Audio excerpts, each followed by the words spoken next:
But remember that tour we did, a countrywide tour? Yeah, well, you guys paid us 3,500. Is that, we paid you how much? So we went on this tour. Oh my God. Is that how much we paid you for the whole tour? Well, I was alone, but my kimo never 4. And I think we did 10 days. I've always wanted to ask this question. Even think about the kilo alida. And that big home you know. Yeah, Lombos. So when we came back, this is after we traveled for like from the 21st of December until like the 31st or something. Yeah. We came back home. Yeah. He's like a holder. I think the holder is a spiti because I'm thing. Because I was going to pay $3,000. Oh my God. After 10 days. After 10 Lloyd, days, yeah. 10 stops. Yeah. Because Yeah. Let's talk about DRC because the reason I ask about the process of Kwala music, Afro Yarona, Kwasa, Afro King, Kwasa, Waito. A lot of it has been blamed on biting. Yeah, guys are chowing songs from DRC there and come here and package and give us, and then now we're dancing there, and niggas never blow up outside of Botswana because they might get sued. Yeah. So I don't know. You want to speak to that? And please don't be afraid to tell us what you really think about this, because that's what I think ends up tainting the whole thing. Because I can't say I've heard anything that you guys chowed. Unless you want to chow something, Bren. Yeah, we've all chowed. All of us. Yeah. It's Wizards, we've chowed. V has chowed. Yeah. Franco. Franco stay chow. He's still chowing. I don't know. but the truth is all of these artists we chow from out there. But the difference is in how you actually chow. Yeah. So I think the writing process for me, I think House Kwasa is easier to write than hip hop. Yeah. Because you don't have to rhyme with anything in House Kwasa. House Kwasa you can just say, come on, chicken, then it's a song. Yeah, because you just follow the rhythm of the so it's just chanting. And most of the things we say actually mean nothing. Yeah, it's actually, that's the best part of this thing. Yeah. So you don't have to stress so much about But now that era passed. People needed to sing along to something that they can relate to. I think that's where we are now. People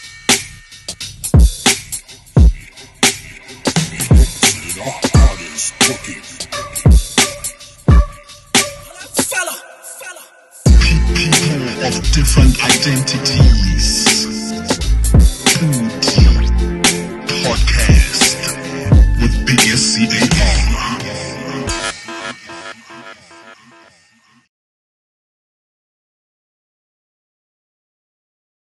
Hello, one and all. What's happening, everybody? Welcome to another edition of the Podicast, right here at Leo's Inn at Middle Star, right around the Marapula area. Welcome to another edition of our show, and powered by the great Local Corner Multimedia. Remember to like and subscribe to our pages all over social media, and of course on YouTube, where you get this particular program every single Wednesday at 3 p.m. And my name is SCAR. I'm your host every single week. Thank you so much for joining us. Hope you like the drip. You know, we keep it all collections, BK proctored up all the time. Shout out to the homie, man. And and shout out also to Drinks Direct. Another biscuit, dubuche. Remember, get yourself one of these. All right, cognac, kwanyap. It's for big boys, and it's really affordable. They're running a special. You can check it at Safana Liquor and also at any Liquorama. Without further ado, in the house today, we are joined by another legend in BW music. He was in a crew which initially had 4 people, and then out of nowhere, I don't know if it was 4 at first or even more than that, and then it broke apart.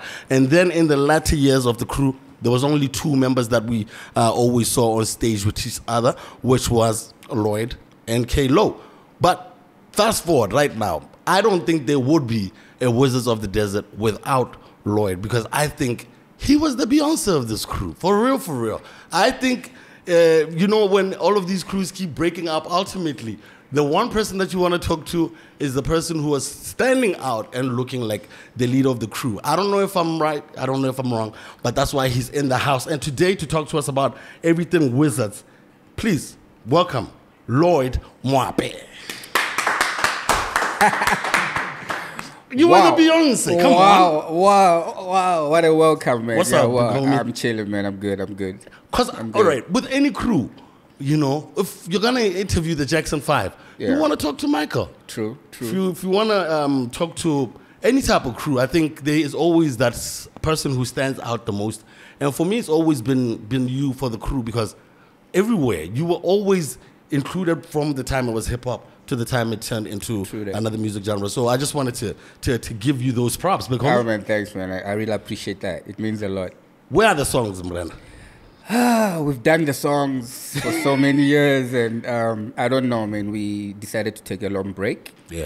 Yeah, but we know that music is not something you can actually quit. You can only take a break. Because I went through your Facebook when we were doing the prepping for this show, and then I saw there was a recent release. Okoko was before then, 2023. Yes, with DJ Call Me. With DJ Call Me. So was that another version of Okoko that you've done before? That we did before. He actually forced it. We don't really want to do what any remixes. What are you playing with the classic for? Exactly. Yeah. So he said he loved the song from when he was still young, and we felt, you know what, let him do it. So he did it, and it never really worked. How is the jam? Was it jumping? No, we never really actually dropped it. How we ready to how is this jam? People say it's nice, but I would never really blow my own trumpet, so I don't know. I don't really listen to myself. I don't listen to wizard songs, but I get people's opinions, and they tell me they love it. Did you do re-recording or what's the vocals? We actually went to Johannesburg and we re-recorded the song. Oh, okay. Yes, we redid it, and we didn't want to push it because we don't want to tamper with what we've already done. The gods were refusing. The gods were refusing. They said no. No doubt, man. So happy that you're in the house. I'm going to take it all the way back because me and you know each other from Zgadishu there. Yes. You know, but I think you are such a mysterious person when it comes to like your personal life and how you got started with the music. So I want us to start from there. You know, where did you grow up? Where were you born? Where did you go to school? I used to be a Zambian, actually. You know this. You know what kills me every time? When people spell your name on newspapers. They write it as Moape. Mwape. But it's Mwape with a W. With a W. Yes. But I'm used to it and I've accepted that. Yes, sir. Yeah, so it's all good. So I grew up in Zgadishu, you know that. Yes, sir. In Goapiri. I went to Marang, Tsokam Primary School, Marang, GSS, and But the music thing actually started, I think, after GSS or during the GSS days. This is 90 months. Kind of you look young. Guys don't know. Hey, I don't even want to think about the years I'm turning. You gotta give us some timestamps. Guys, this is why it's important because you were around before Third Mind. You know, it's funny that you're talking about Third Mind because I feel like I played a part personally in the inspiration of that crew. Okay. Yeah. Okay. Because we were actually into the music industry before them. Yes, Presley was a GSS, so he used to come and watch us practice, and I think the inspiration grew from there. Okay. Yeah, but anyway, that was like mid-90s, 1995, 96. Okay. Yeah, I finished Form 5 in 1996. In 96, okay. Yeah. How old were you, buddy? I was doing statistics, I was 12. Was I? I was probably 12, yeah. That one was 3. That one. Sorry, baby. But like, what was the scene? Like, what would make you, what were you guys rehearsing for? I don't know, man. You know, there was just this, you know, if you're meant for something or if you're born for something, signs are always there. Yeah, and it's up to you to actually pay attention and answer the call. So we actually answered the call because it was pretty clear that, you know what, we are meant to do this. Eh. Yeah. And the most unfortunate thing, though, about our generation was that we were not exactly talented as such. my whole generation of artists in that era, yeah, most of us were not really that talented, but we had the drive, and we had the passion, and this is just proof that talent alone is not enough. Definitely. Yes. If there's enough passion, there's enough love for this thing, you'll make it work. Yeah. You know, that's a really bold statement for you to make, because Lynn, I hated on a lot of you dudes when I was coming up, because I listened to hip hop when my dad Natsana Zgela. A lot of people used to get that hip hop from people who come from Bomufli. And then when I'm comparing it, because you guys started off as a hip hop act, hey, I'm hearing these niggas are making that lines. I'm making sentences, Lloyd. These guys, not you guys in particular, because I never knew the difference between the crews. It was just a lot of guys were not actually saying words. They're not. And that's so true, but we got away with it because of how we presented it. We made people just I don't know. We just we treat flashy. It's a bit. We're moving too fast here. How do you and the crew meet? Are you classmates? Are you guys Baba Kopani Mogo? And just for special mention, who was in the original crew? Wizards. Me and Kalo come a long way though. Yes, sir. We met at Marang, CJSS. Yes, sir. Form 1. Okay. We met and we became very close friends, like brothers. Yeah, and then the rest of the other guys, Oscar and Gobe, we met in GSS. Okay. Yeah, there was something called the mic Reka thing going on at Maruapula every year. It was a mic hip-hop competition. Okay. So we entered that and we won. Against Mr. Do, there was Mr. Do, there was a guy called T-Bone, there was a whole lot of guys who later became artists. Yeah. So we won against those guys, and that's when we decided that, you know what, it looks like we can actually become a crew. Yeah, and that's how Wizards of the Desert was born. Yeah, that was back in 1995. So you guys are like students, and then you're a crew at the same time. So how then do you get to record your first music? Where were the studios? And who was actually motivating and mentoring you guys? Master D, I don't know where Master D saw us. And he came to me and said, you know what, I think I liked what I saw.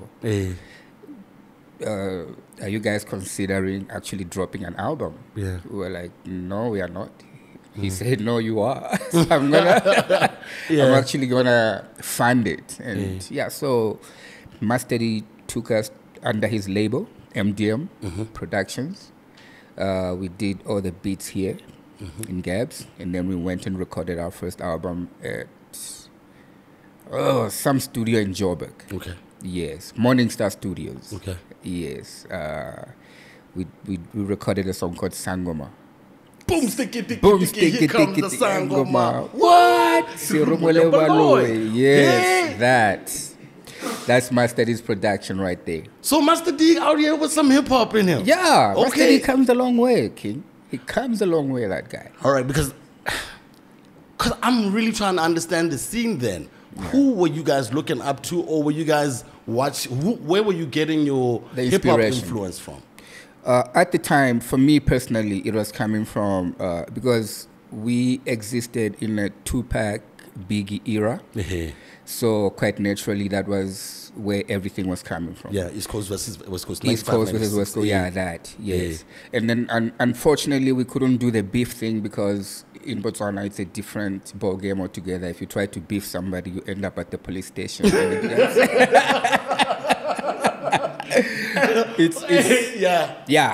we couldn't go that public far. Nuisance. So yes, public nuisance. So yeah.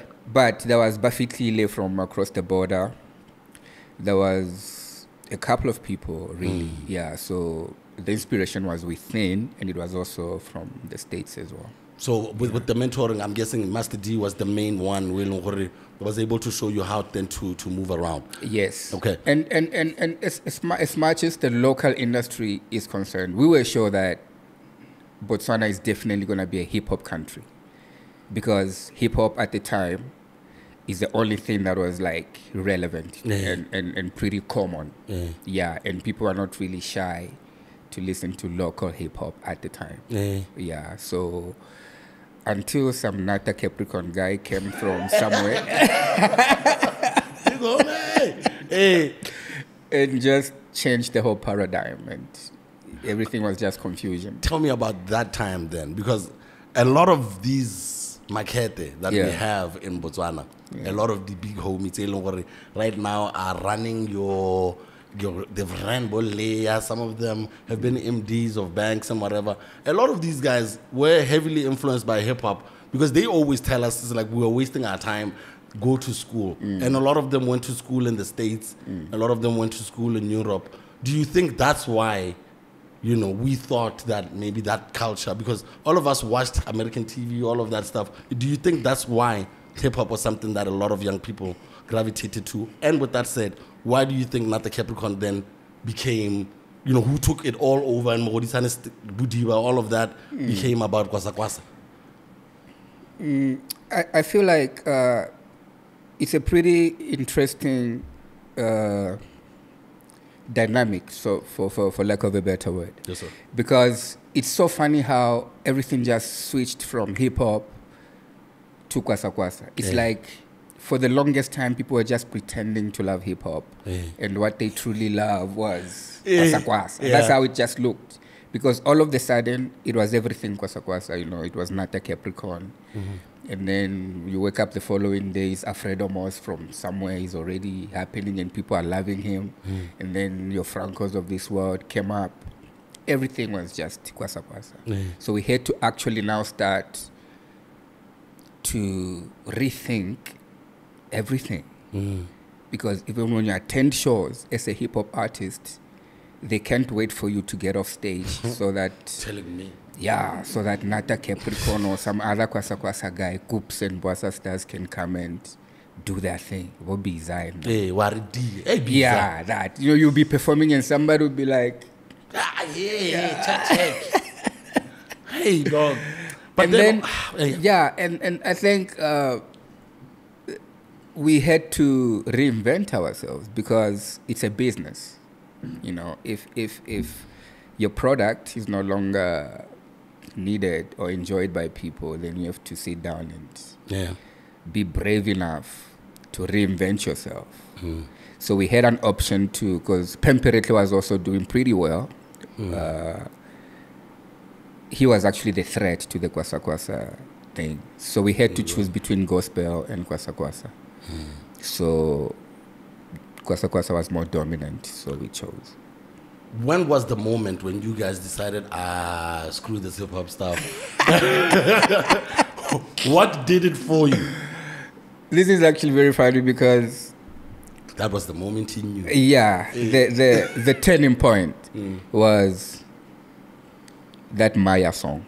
Yeah, the Nata Capricorn song. Yeah. It played for the first time on radio. I heard it. Maya. Yes. Maya. Yeah. I was like, it's just the whole vibe. Yeah, it was. This nigga's just screaming in the song. Yeah. And the whole country was going crazy about this thing. And then I called Kalo. I told him, ask Tuzoski, because Tuzoski played the song on radio. Ask Tuzoski to play that song again. I want you to listen to something. So he called Tuzoski. Tuzoski played it again, and Kalo told me, you know what? This is it. We are doing Kwasa. Yeah. There's no thinking twice about it. How many projects have you guys released as a hip-hop outfit? Because, yes, how many projects? We did 2 hip-hop albums. We won awards with all. You guys were on. Yes, we were winning awards with this. The next week, we were winning awards with this, and this Maya thing came about 2 weeks after winning some hip hop awards. DB Hipma. Yes. That's on the Botswana Hip Hop Music Awards. Those. Yes. Yes. Yeah, Dwayne Alford. Yeah. Yeah. So Yeah, we have a couple of those, and we had to switch because the industry detected that. Said we should. So we had to actually follow what the industry and the direction is taking. Did you know how you were gonna start? Because you know it's a whole different crew of people. Or had you been observing them? Yeah, you know, as an artist, Yeah. It's not really difficult to step into your your uncomfort zone, if there's such a thing. Yeah, it's not that difficult. You can actually cross over easily and fit in just as much as you can rap on a Kwasa beat any day. Yeah. So it's pretty much that easy. Yeah, so the only challenge we had was how are people gonna react to this? Yeah. For the last 3-4 years, 5 years, you've been winning awards and performing hip hop, and all of a sudden dancing Kwasa in front of us, you know, how. So it was that challenge, but What broke the group apart? I think that broke the group. Because Oscar was like, hell nah, nigga. Yeah. And Kalo actually came to me and he told me, Lloyd, you know what? This decision we've made doesn't sit well with the other two members. Yeah, because they were pro hip hop. They were like deep into that thing. Yeah, so prepare for the future of just you and me. And so I started mentally preparing for that. Come on, there's got to have been something else in the crew. What was the mood in the crew? All of a sudden, you know, because for me it would feel like, yo, this nigga thinks we can't rap. You know, this guy is backstabbing the movement. Jose Masamba, may his soul rest in peace. Yes, sir. The man who played Letali. Actually, it's a good thing you're saying that, because when we were switching to hip hop, I mean from hip hop to House Kwasa, Jose Masamba came and played us a song called Fire. When he was playing it, V passed by the studio. And Stay on this show. Hey. Yeah, Dagi's studio DDS. Hey, go Dagi this Yeah, time. yes, in G West. Yeah. V passed by and he heard this guitar thing, and I think, So I was like, okay, cool. I do remember this conversation very well. After we finished recording, it was between Kalo and V. I was there, but I wasn't part of the conversation. Yes, sir. So Kalo was just telling him that, listen, you have the right energy, but we feel Kwaito is not really cutting it. Yeah. But House Kwasa would. Yeah. Let's make this a House Kwasa country. Yeah. And the following day, Kalo and V went to pick up Jose Masamba, and they came and recorded some song. The first song for V, House Kwasa. Olakas. Ola Zola. That one. Yeah. That was one. Jose. Yeah. And it was done so fast, within a day or hours. It was already on radio. I don't know how V does this. He calls on the shows, and we all take turns calling the DJ. Oh, that's it. Yeah. Are you serious? Yeah. Because after Pompas Uditidi, you know, I think he saw it. I don't know, was it you guys or was it Schizo? Because there was that little beef that happened there where Tupundu came out, Olakazi came out. You guys came out with Fire. Yes. So, who created the style, my man? Was it Wizards? No, Schizo started this. Schizo pioneered this thing. Yeah. And then we amplified it. Okay. Yeah, Wizards amplified it. Okay. And then V took it to a whole new level. Yeah. Yeah, and then your T-Joints of this world came in, and a whole lot of other House Kwasa groups were all over the place. Yeah. Yeah. And the most interesting thing, though, is that as much as we dominated, as in House Kwasa, dominated for a couple of years, you cannot fight time, you know, traditional music and hip-hop. Actually, not even before I go. What did I Hip-hop. Yeah. suddenly just made its way back into the mainstream through you, actually. Yeah. Yes, sir. Yeah, we didn't see it coming, but remember that tour we did, a countrywide tour? Yeah, well, you guys paid us 3,500. Is that, we paid you how much? So we went on this tour. Oh my God. Is that how much we paid you for the whole tour? Well, I was alone, but my kimo never 4. And I think we did 10 days. I've always wanted to ask this question. Even about the kilo alida. And that big home you know. Yeah, Lombos. So when we came back, this is after we traveled for like from the 21st of December until like the 31st or something. Yeah. We came back home. Yeah. Here like a holder. I think your holder is a spiti because I'm thing. Because I was going to pay $3,000. Oh my God. After 10 days. After 10 Lloyd, days, yeah. 10 stops. And Yeah. because they want to $3,000 4. Yeah. So what happened there? No, that's actually the harsh realities of our industry. You know, a lot of people look at us on stage and be like, "Oh, wow!" But behind the scenes, there's actually no money.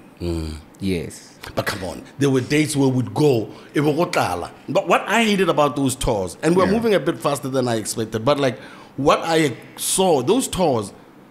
Let's say wakanye pele usimala ka kumakwani kana wakanye and then you go hella go maung obubuaya na kapeana. We used to do those tours. There were no lodges across the country. Yeah. You know what I mean? Guys were literally making do with what it did, you know. Yes.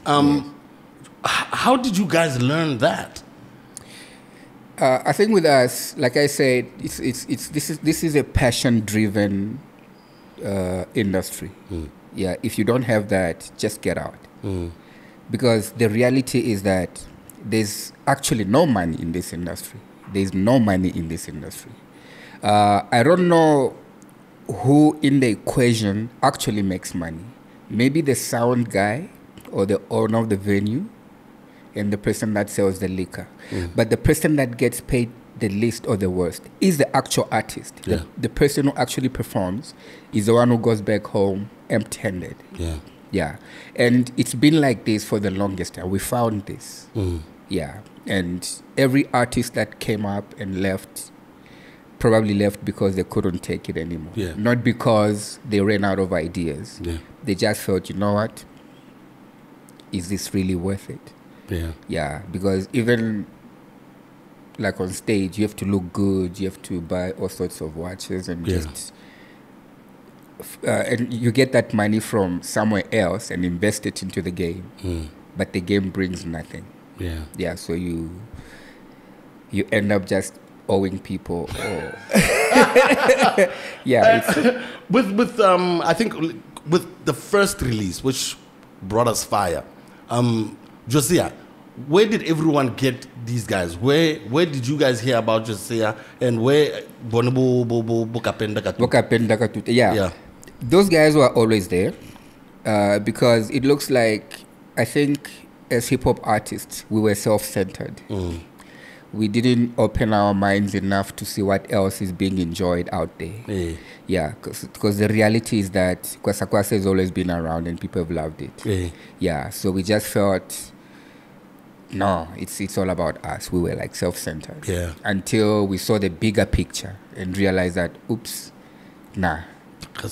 Yeah, there's more to this than With DDS, with Dagi Digital, when did you guys sign with him?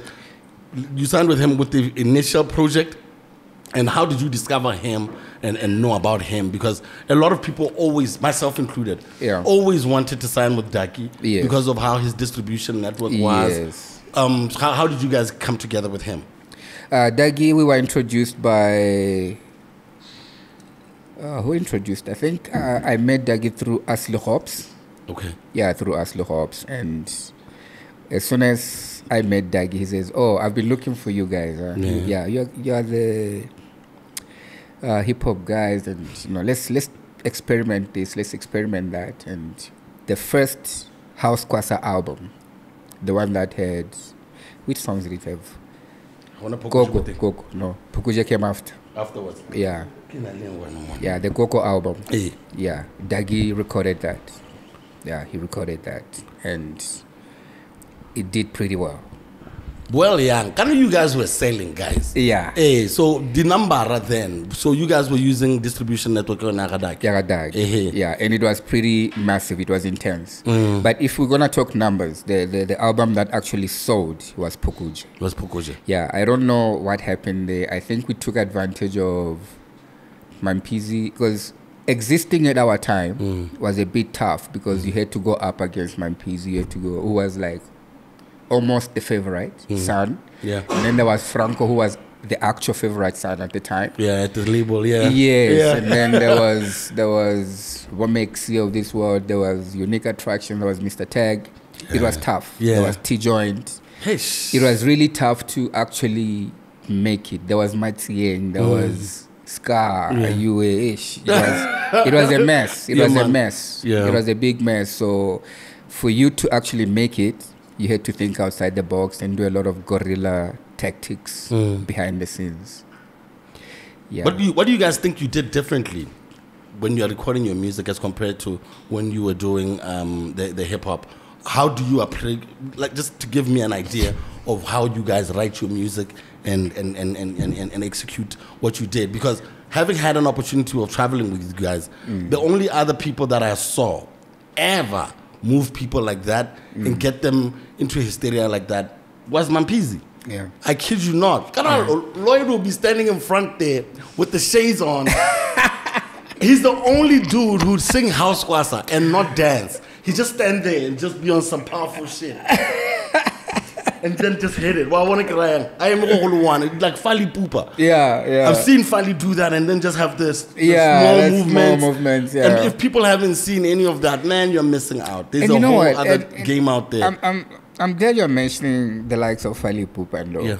You know, I think with music we need to evolve. You know, times change, so we must change with them. Yeah. Because I look at your Francos of this world. These are like the biggest Kwasa stars in Botswana.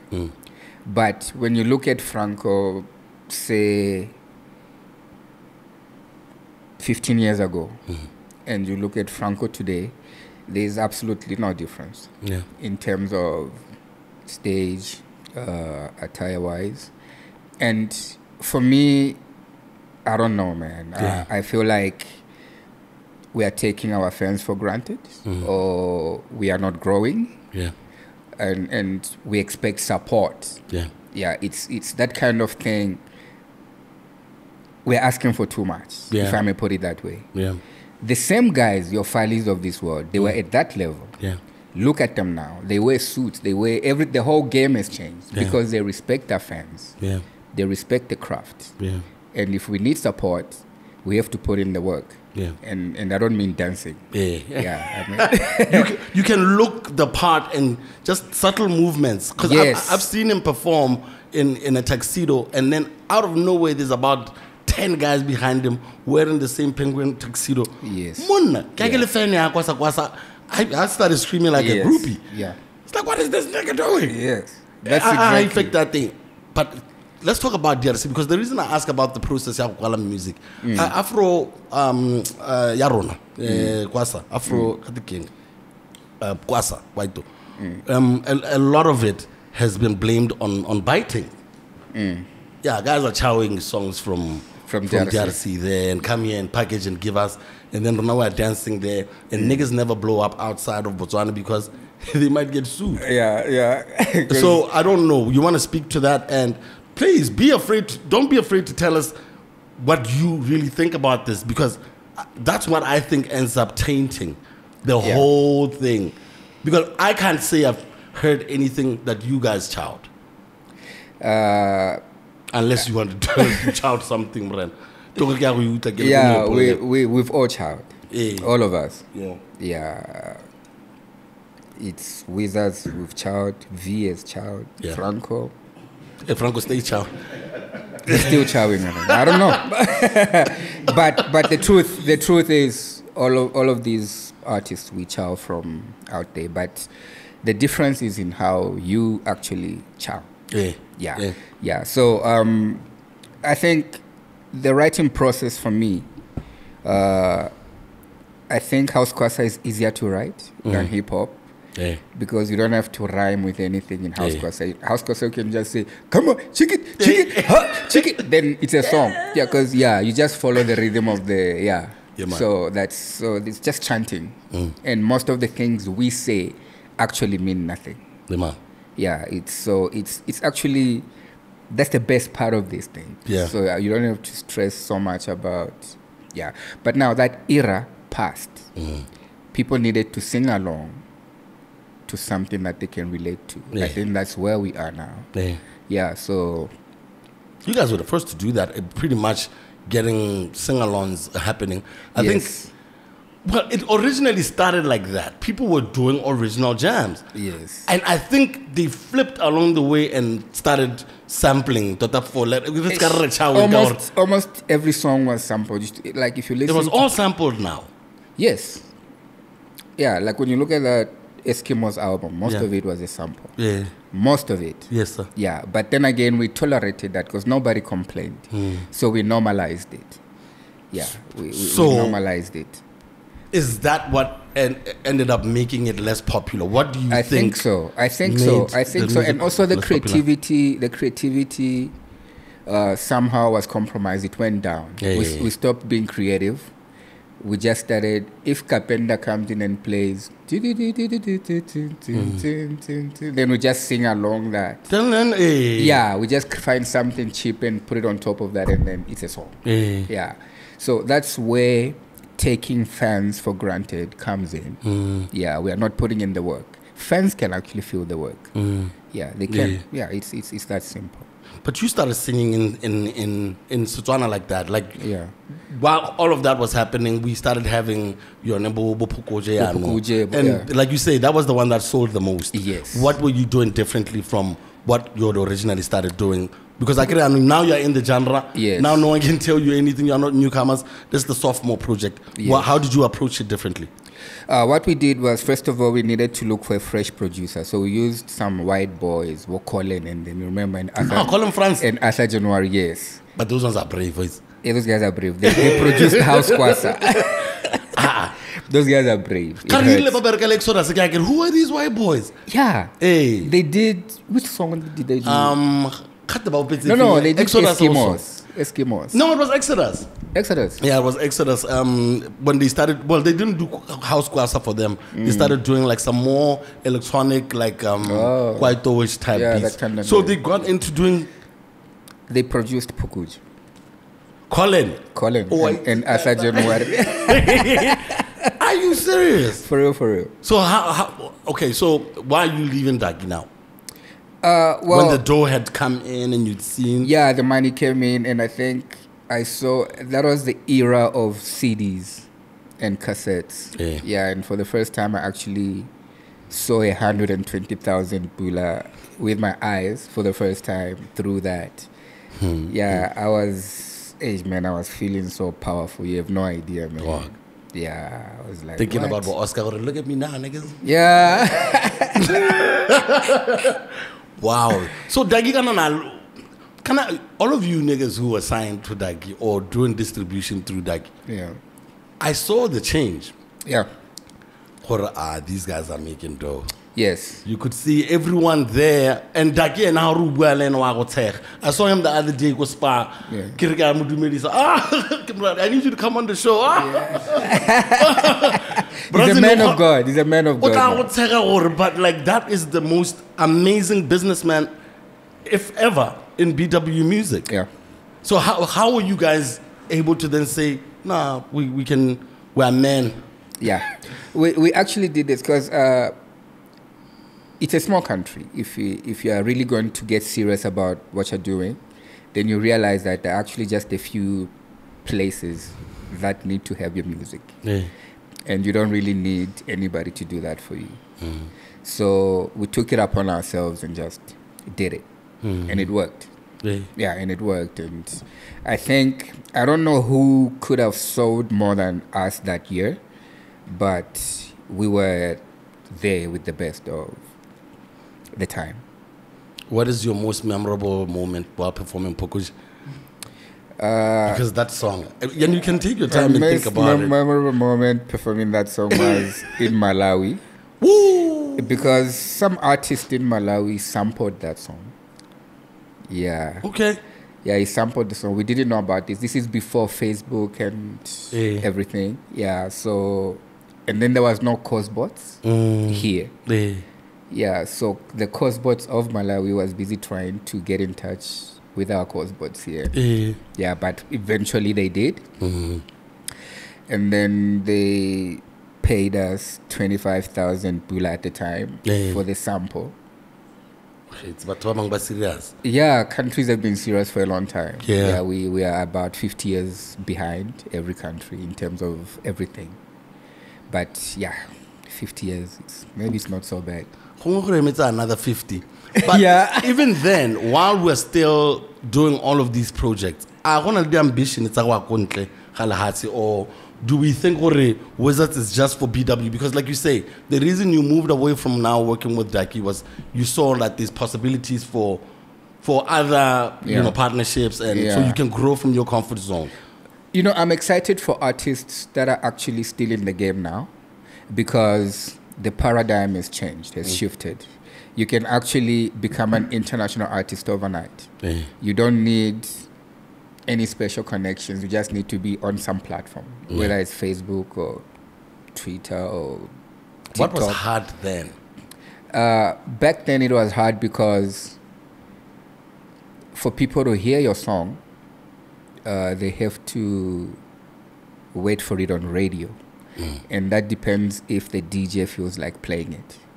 So that's why, pardon me for saying this, that's why we had to sabotage other artists. I like where we're going. Well, we didn't design this, we found it. Give me some examples of how artists used to sabotage each other back then. Well, I'll tell you what we did. Okay. We would pay certain radio presenters We know who that nigga is. money, not just one, Yeah. enough of But them. we know him. Yeah, enough of them. You got airtime. You would got pay money Nando's. and tell them, you know what, that Mitolo song is a bit of a threat. Lloyd. No, I'm just giving an example. Okay, yeah. Just an Easy. example. Yeah. Yeah. That song is a bit of a problem. Just for 3 weeks. Yeah. Just don't play that song for 3 weeks. How much though? It depends. Most of Let's them. see how cheap these niggas is. No, not really. What we did was most of them used to pay for their DSTVs. Yeah, some of them used to pay for transport for their school kids, like for monthly type of thing. But they were doing the same. Okay. Some of them used to pay their rentals like every month. But we didn't feel it that much because it was part of our quotation. If you want us for a show, we know we're going to include DSTV for this. So this worked for us for as long as we were in the game. Yeah, because that's why everywhere you go, you see Pukuje playing on TV 3 times a day, and you're wondering, okay, what's going on? The video played like crazy. Like crazy. Every day. Yeah. Even during the ad break, unnecessary. they would just drop it at like 12 noon. Yeah. Yeah. It's because behind the scenes, it's happening. Yeah. How did you see that opening? Because now Katela Majita, I think now they think we're so we're not even going to talk to this nigga. But like, how do you see a weakness in some of these dudes? All right, these people really don't care much about the culture. So if they can get a cutback, I mean, how were you able to move in a room full of thieves? This took a bit of boldness. It's a business. It's part of the business strategy. Yeah. Yeah. It has to be a part of the business strategy. Yeah. A very big part of it. Because it's not easy to be played on radio because you're up against 1,000 songs. Yeah. And for them to select your song, chances are really thin. So you actually have to make that happen. Yeah. And how do you do that? You actually invite that guy to a meeting and say, listen, this is the situation. And you give him an offer that he cannot refuse. So it's actually that simple. This is the best advice anyone has ever given on this damn show. I kid you not. It's Because business. I think sometimes we are so naive as artists, and probably because a lot of us are close to Mudimu, are like, all right, my talent will get me through. If I do right by others, everything will be okay. But like, for sure, you saw that other niggas were doing it. It wasn't like you guys came and invented it. No, we didn't invent this. Hey. We found this and we just sort of took it to another level. Because yeah, 2.0. because yes, Yeah. because you know the competition was real. So Hey. yeah. So you guys never had ambitions of, outside of performing in Malawi and whatever, you guys never had ambition to go to South Africa? South Africa is very territorial Nah. when it comes You guys to have tried though. Yeah. Was it part of the strategy, your expansion? Yeah. Or were you always thinking, okay, we'll hit harder and go to more places in Botswana and just continue to be here? Whoever wants us will. Or did you ever make a considered effort to get out there? Zen Promotions is one of the people that have always tried to create that where Botswana artists break through into the South African market. She's tried all she can, man. Thanks, man. You know, she's the only person that I can stand up and say, you know what, thank you so much for your efforts, even though they've been in vain. But she's tried. You know, she's taken us to all sorts of TV stations in South Africa. Channel O, you name it, promoters, we've met all of them.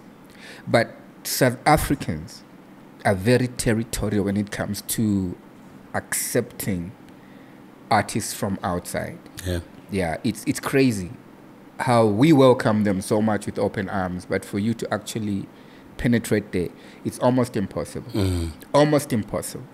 And I don't know what it's going to take for us to actually penetrate that market. Yeah. So maybe with the social medias that we have now, it's probably a possibility. I think I see it happening. I need your honest answer here, because we have a lot of new artists coming out, and they are getting a little bit of hype out there. Yeah. Have things changed? Do you think that we have a possibility of having Botswana artists being given the same love that we give to South African artists in South Africa? Do you think we will ever come to a point where our brightest and our best is loved the way we like the South mediocre African that comes from South Africa? Because not all of it is always dope. Yeah. Some of it, niggas have one jam. No, honestly, And yeah. then he's here for a 45-minute set. Yeah. So we have to listen to his shady album. Yeah. And then let's on opinion 1 year after 40 minutes. After So 40 minutes. do you We are think wait- that anything has really changed? And I want the truth, Lloyd. Like, or are we always thinking, You know what?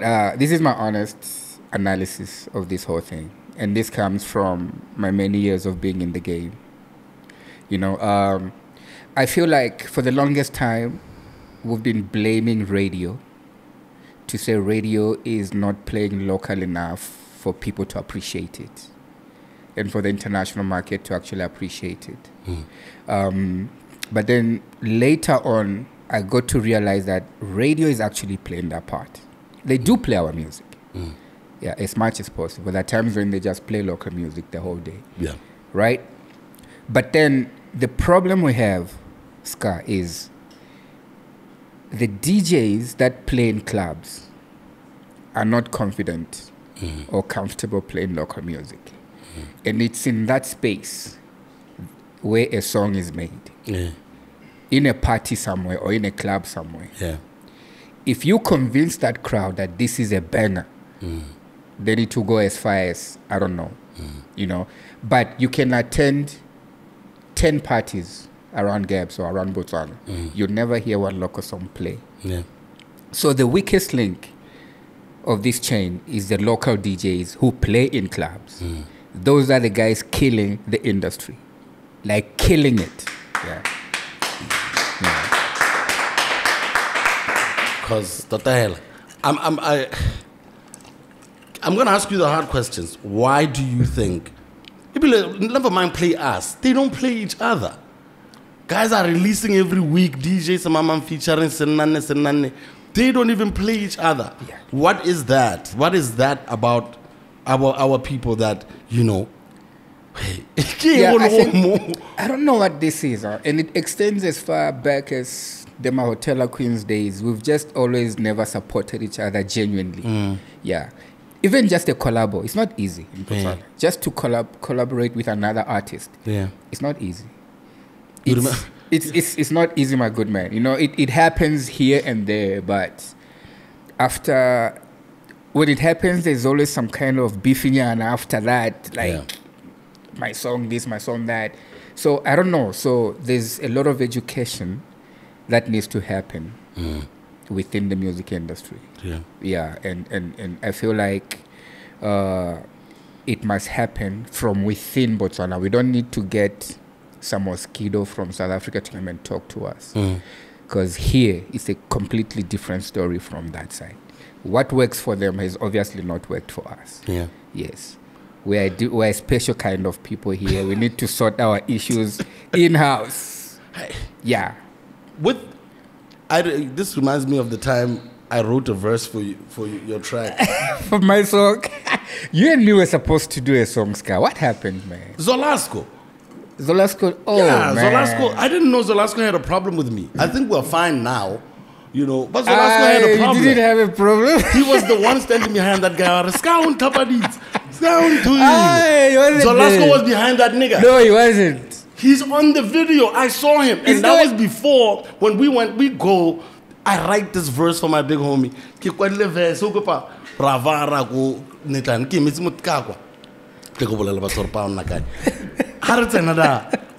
Luckily, I came with some Moditani as well. So with the big boys.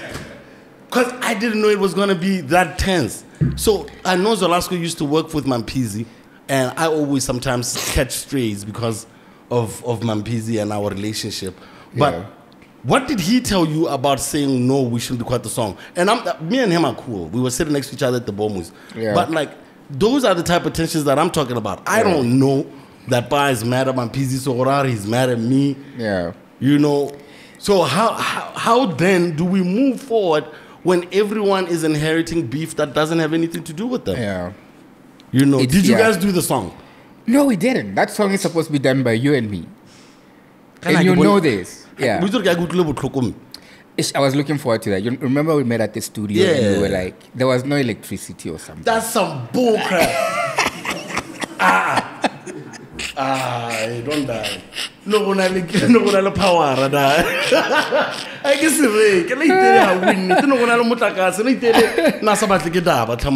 and the guy go on a reason king. I like a rata Lloyd. I'm gonna keep it calm. Every time I'm like that. But anyhow, we keep it moving forward. Why haven't you and you know, as the house Kwasa, because we gotta stick on that genre because that's one of the genres that made the most money for any Batswana. Like everyone from the Eskimos, everyone to Exodus, everyone wanted to be part of it. You know what I mean? What is the most money that you think you've made out of this? Out of this thing. I'll still all go at back once. to... Let me just say all at once. So this was... there was a guy called Ming Hai. I don't know. You've heard of him. Everyone talks you about him. You remember Ming Hai? Even my Peter talked about him also. Rest oh, in is peace. It? Yeah, Ming Hai Everyone knows Ming Hai. Yeah, Ming Hai was the #1 buyer or distributor of local music. So he once called me and said he needs 20,000 CDs and 20,000 cassettes. And which track was this? This was the Pukuje era. It was, I think, that year. I'm not sure really who sold more than us. Maybe Kulenyan or something. Was that? Yeah, that was. Yeah, no, it was before. Kulenyan. It was before Kulenyan. Okay. It was Matsieng, I think. Okay. Yeah. So I remember this very well. He actually followed us to the border when we were crossing into Botswana from South Africa. He met us at the border to collect the CDs and the cassettes with money. And we spent about 2 hours counting the money. God, Jesus. Yeah, and that was the day we went and booked. We were childish. Yeah, so we went and booked. There was a club in Pakalon. What was it called? Fashion lounge. Oh, McKinty's. Yeah, so we went and booked the whole club and bought everybody liquor. Like, oh my God, bro. Yeah, it was just that era, and it was interesting. I was like, you can actually make money out of music. Yeah, but that was before you can say so many restrictions. Say I'm trying to stay politically correct. Because yeah, that's where my question is going. But you didn't give me a number. But what it was a lot because, for guys who don't drink, to buy a club full of people, liquor, that's a significant amount of money, you know what I mean? I remember hiring my sister and her friends to count the money for us, actually. Yeah. Well, I think it was in the range of around your 300,000 or 400,000. Yeah. And my mister didn't call me. Yeah, because you and niggas, you and her have always been niggas. I was trying to get into collaborations. Yeah. Why couldn't you Kwasa house cats stand each other? What was the beef? Why didn't you ever make music with each other? Why didn't you guys ever cross-pollinate? You know what? No, like, Didi. Yeah. Hey. That's a good question, man, because like this goes back to the initial question, that thing we're talking about, where we don't support each other enough. We give each other crocodile smiles and stuff, but we are not ready to push one another. Were there any particular issues? I'll give examples. One, have you guys ever considered making music with, let's say, Eskimos, or because you had toured together? Yeah. Or was it a matter of when the other one is popping, you don't think the one is worth it? Yes, that's actually very true. Those who are up there at that point in time, they feel they'll be compromising their blow by featuring anybody. They're bigger than so everyone else. So we have to beg you, can you please do a track? We've done a song with V, but unfortunately those songs are never pushed because of that prejudice that you don't really want to support the other guy. Yeah, it's there, that thing. Yeah. And I don't know how, as artists, we can get rid of that, because if that song blows, it's in favor of both of us. Definitely. Yeah. I want to talk about the restrictions. Yeah. Where were you guys at the time when the administration came in and put a restriction on entertainment hours and also the liquor restrictions? How did it affect Wizards and your bottom line, your dough, and also even wanting to do this thing? That era was very sensitive. It's an era that I think every artist will remember for as long as, because it made and broke some artists. It broke most artists, actually, and made one artist or two max. So it destroyed the industry, technically speaking. Yeah, it really did destroy. I think, especially the traditional music groups, most of them fell never to rise again. That was the last time you heard of them. And then there are those who were stubborn enough, your Scars of this world, your Wizards, we somehow found their way up again. Because I think it's because you laid a very strong foundation. It couldn't be destroyed by something like that. But in a nutshell, that thing destroyed the music industry. We actually started afresh. Yes, it played. It's like a reset button. So 50% of the groups that existed before that died, and then new ones were born. Do you think we'll ever come to a point where I can see the biggest artists right now being able to say they can have 120,000 pula right there with them from sales, or even 400, never mind 20,000 bucks? Scar, you know what? you and me have lived this life before and after. Before and after the reset, we know we've tasted both sides of the coin, the money side and the no money side, right? Yes, sir. Yeah. So the reality, though, is that what I see in the music industry now is a lot of artists living a fake life. Yeah. Fake life meaning they look good, like they're making it from the industry. Yeah, but I don't know what they're making it from. They're buying expensive watches, but definitely not from music. From something else, or somebody's donating, I don't know. So there's a lot of depression going on within the industry. And it's killing our people, our artists. It's killing them. We need, I don't know which side of BOMU or which side of Cosmos or whichever organization can actually just come up with something that offers, I don't know if it's therapy, I don't know what the word is, for artists, because artists are in depression, a lot of them. Most of them go perform for a lousy 500 bula. If they're lucky. And then they're going to be told all the stories. Or who gets all the money. Everyone counts the sound guy, the bouncers, everyone first, and then that's when we talk about the artist. Exactly. So it's pretty sad. I don't even know how to put this in words, but it's real, and artists need to be rescued. They need to be told, because some of them have been in the industry for like 15 years. And they live by that hope that one day I'll make it. But it keeps getting worse and worse and worse, and they're still hanging on. I know a lot of them that have been upcoming for like 20 years. 20 years. Society has not accepted them, but they're just forcing themselves into it. So that thing we need somebody to educate people and say, you know what? It's okay to love music, but if it's not working, find other means.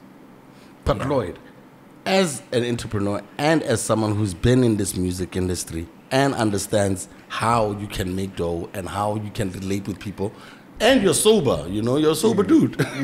How come you guys never tried to get into these offices? How come we leave the music industry and the well-being why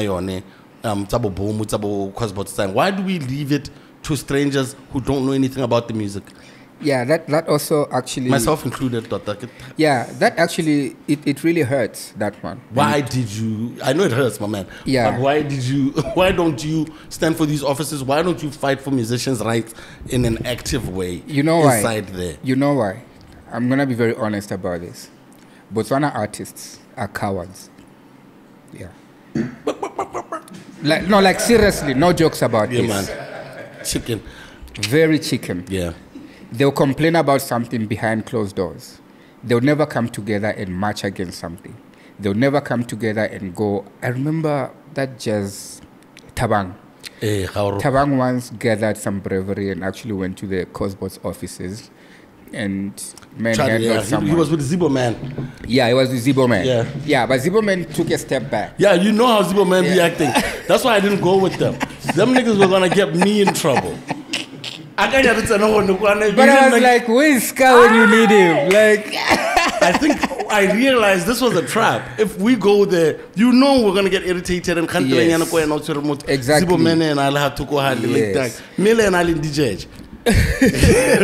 But Taban did go there and have this conversation because like we're always talking about how Cosbos, its maintenance budget or however money they get on a regular, it looks like it takes care of the offices, takes care of the staff, and it takes care of the people there more than the people by and whatever. And I'm not saying like anyone's wallet is my concern, but why does administrating these little monies cost so much? No, it doesn't cost so much. The thing is, Cosbos exists because of your work.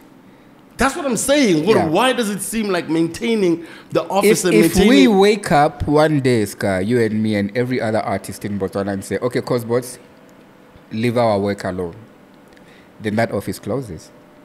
Because it operates because your music is out there. Yeah. right? Yeah. So now, how then are they going to make more money than you, the owner of the work? Explain that to me. I And don't for know. as long as artists are not ready to fight or challenge that common sense thing, then I give up. SB. Then I give up. Yeah, because it doesn't make sense. Yeah, it makes you no can sense look at at all. it in so many ways. They'll tell you, no, we have to do it. No, you are the owner of the work. You must get the lion's share. Yeah. Yes. If Cosmos is not going to do that, surely there will be a way we can do that. Yeah. The rates have to be fair. They give you, I think, something like $1 something per 40 seconds played or whatever. Yeah. It has never been explained, that thing. It's something you just hear from people, random people. We've asked this question since day one. How much do I get when my song plays on radio or when my song plays in Choppies? How much do I get? Yeah. Nobody knows. That answer has never been given. Yeah. Why not? You know. So if we come together as artists and say, okay, guys, listen, you've made enough money, because the CEOs of Cosports, the workers get 5,000, 6,000, Life 10,000. insurance. Life insurance. Medical aid. Yes, from our song. Yeah. And I remember I saw your post. I don't remember when you had posted that you got 300. And you know what? I was so happy because I got the same. Oh my God. Yeah, I got the same. I'm like, oh, this is But crazy. you say radio is playing its part, but when you look at the way my dad think the lion's share goes outside to SA, and from what we're getting, it seems like that money never really gets to those guys. No, never. So this is a whole conspiracy. Yo, let's jam these ones more, because even if we do jam them more, but if we jam them and then they see Cosmos needs to be audited. There's so much going on behind the scenes. It's not funny. It's not funny. Those guys are renting the most expensive, one of the most expensive places in Gabs. Yeah. Their workers look happier than anybody I know. Yeah. And the artists are the saddest people the country has to offer. Yeah. It's an imbalance. So can't we at least strike a balance here? You know what I mean? And if we don't stand up as artists and say, guys, look, this is our work. So can you please, hands off for now. Let's try and sort this out.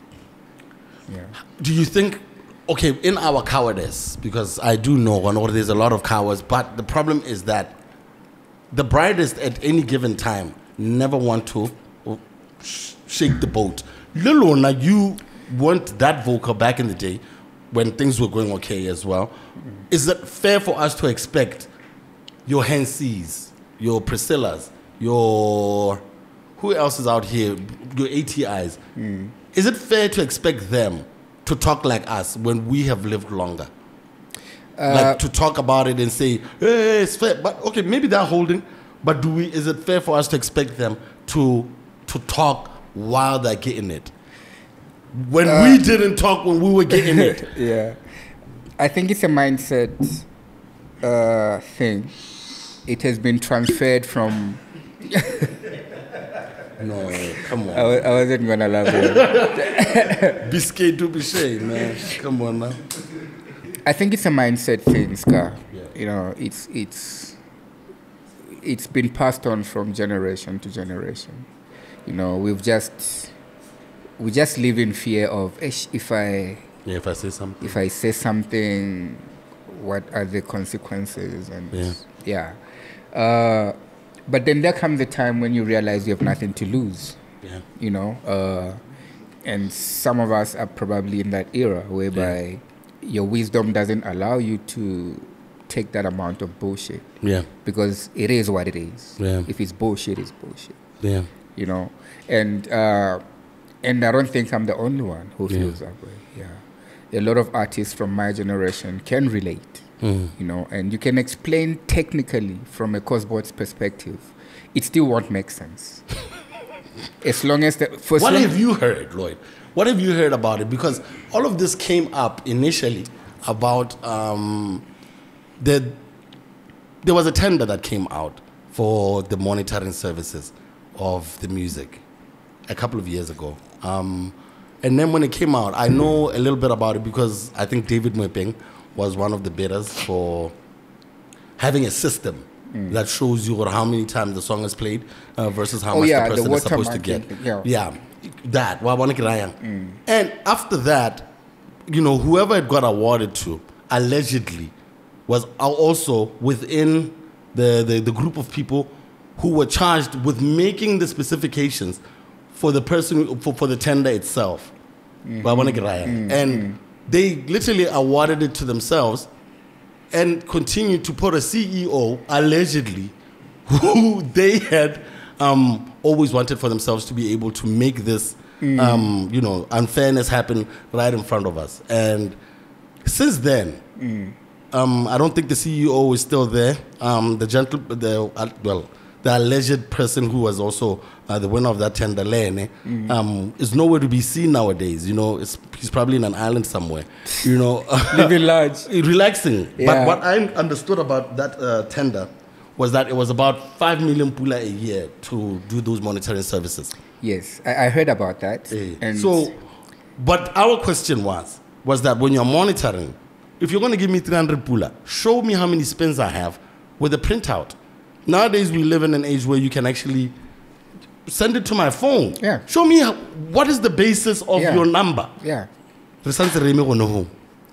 And so what do you know? We will never get that transparency even if we wanted to. We will never get that transparency. And you know why? These guys know that. They know that we are cowards. They know we'll never react. We will never react, my good man.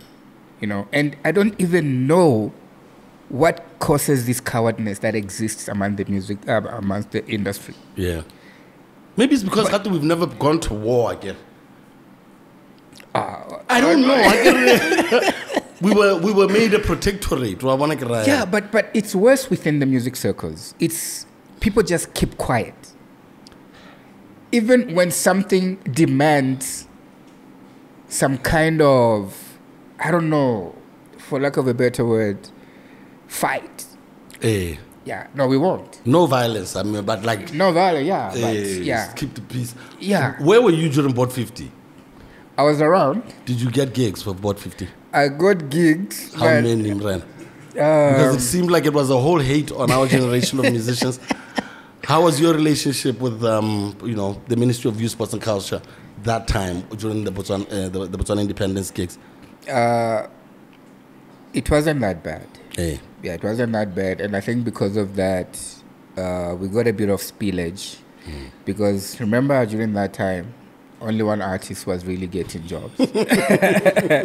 But he couldn't do all the shows alone. Yeah. Yeah, so the spillage, some of it was reaching us. Yeah. So we got like 1 or 2 or 3 of those, and we were like, you know what, it's better than nothing. But the point, Sky, is there's a bigger picture to this, and only artists can solve it. And how do we solve that as artists?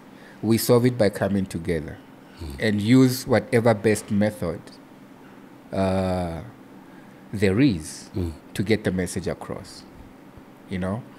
Yeah. So many battles have been won through, I'm not encouraging anything. I'm just saying violence or arguments or debates. You call it whatever you want. Some sort of But we have to choose we have to choose the best possible way to get the message across and the job done.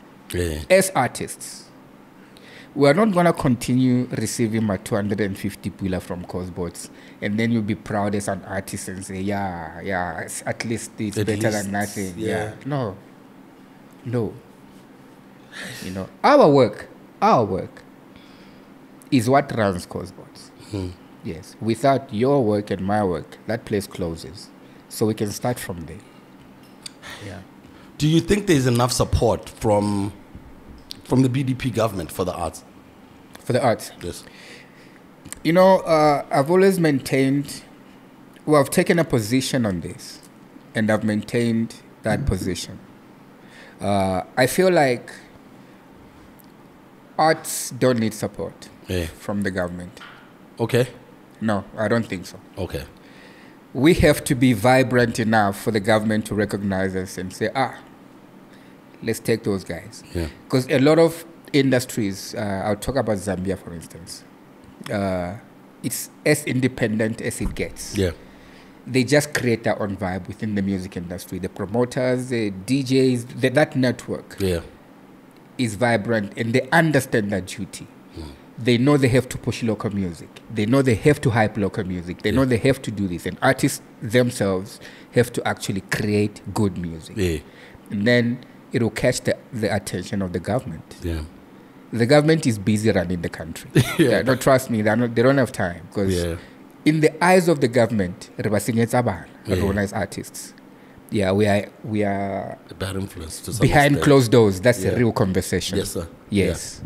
Even though they do need us when they have to do rallies to draw the masses. Yeah. Yes. So we have to be intelligent enough to understand our limits and our love with the government. Yeah, it's conditional. It's not unconditional. It's very conditional.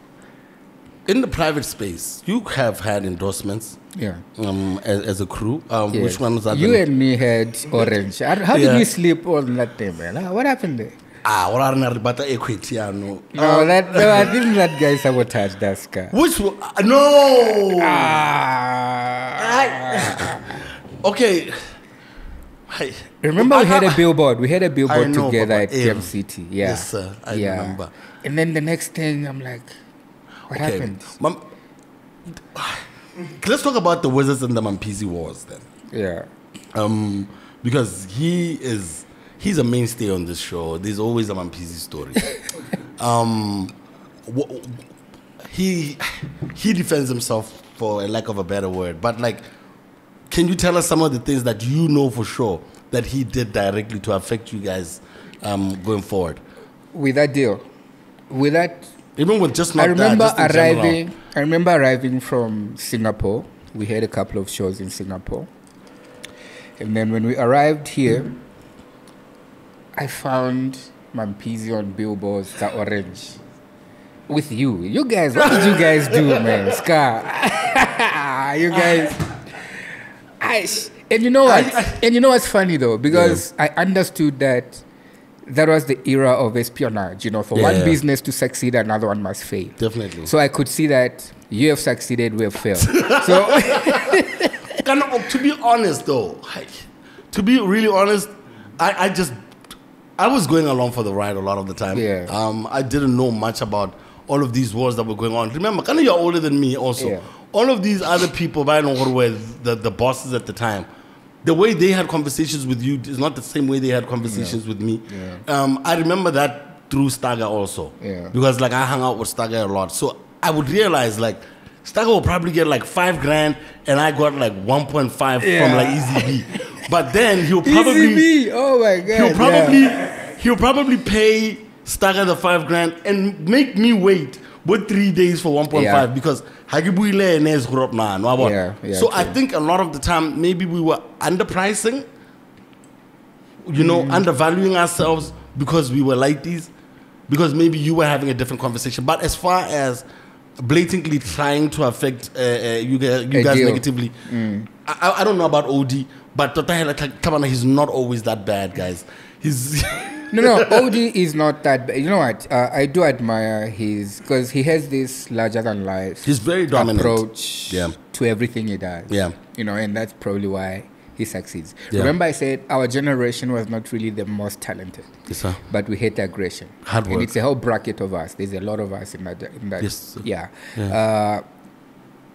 Our aggression got us all over the place. Yes, sir. Yeah, we performed in places we never thought we could. Yes, sir. Yeah, I remember receiving phone calls from the State House saying, cancel your shows.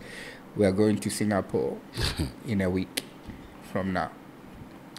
So this comes from not talent per se, but aggression, the relevance that you create around you. I beg to differ those, a little bit. Because I really think it is talent. You look at what is talent if it's not making the most people respond positively. How are we going to say what is something that the least people respond to? Hey, this is underground, this is a hit. And then Nelly has a whole stadium filled with people saying, well, this is a hit. Who's doing that job? Yeah. People come out and spend their hard-earned money to come listen to you. That guy can't fill up 50 people. And we say that's art. What's wrong with us? So you mean to tell me all these people are wrong? So stop saying what your thing is not talent, Brian. Come on. Yeah. Hey, nobody has ever said it that way. The way you have, the way you've put it. Because people like saying, "Oh no, okay." Because this is why also we're having this conversation. You guys packed rooms. We did, man. All the time. And which is why it was such an honor to talk with you guys. Even though it was the first time you but it wasn't even You know how we got you. You know how we got you on that tour. Yeah. You know you were my neighbor, right? Yes, sir. Yeah. So I was passing through your house and I heard your sister play your song. Yeah. Oh gosh.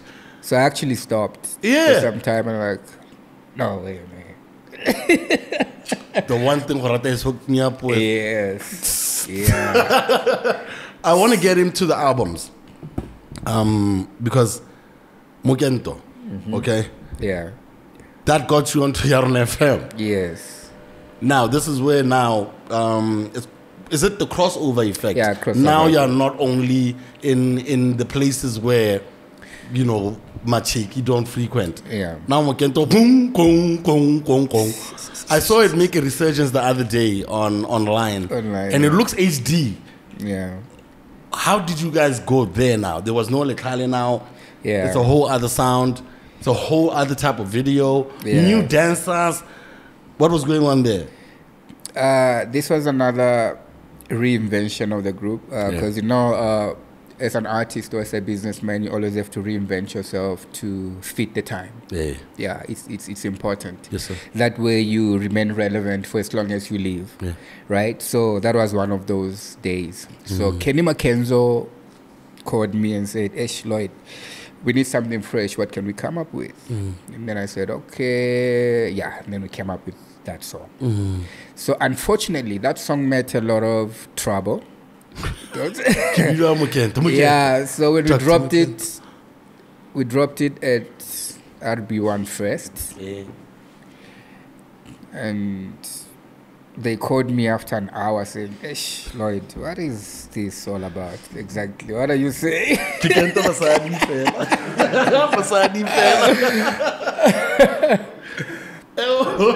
So I tried explaining and they were not buying it, man. They were not buying it. They said, okay, no problem. We'll see. So they couldn't play the song for about a month because they were not really sure what they're supporting. Really. But so Yaron FM though made that song fashionable because cops didn't ask me any questions. They just heard it was like, hey, we are slamming this now. Yeah. And it went viral like crazy. I really think like our radio stations can be very hypocritical, especially RB1 sometimes. Yeah. Kona le pine ngwana gate mosadi wa moagisane wa bona. Ga monna wa moagisane. Ga dijo tsa go di monate. Di gaisa tsa mo lapeng. Dijo tsa monna wa moagisane. You can clearly hear this girl is talking about cheating on her husband with her next door neighbor. But they'll push it. But they'll push that song and then but what is wrong with when it's our version of music? Our version of music, yeah. And then they'll play something from Aaron Hall. Yeah, deep like that. Yeah. So you guys met that resistance. So it never got to play on the radio on RB. Only after a month or two, and that was after a series of meetings and trying to explain the song, and also pressure from Yarona FM as well, because Yarona was pumping it and people were requesting for it, and they couldn't avoid it. Yeah, and people were phoning for it, and then we also did that guerrilla tactic. We remember where we used to buy airtime for everybody, and then they call at the same time. Yeah. People still do that.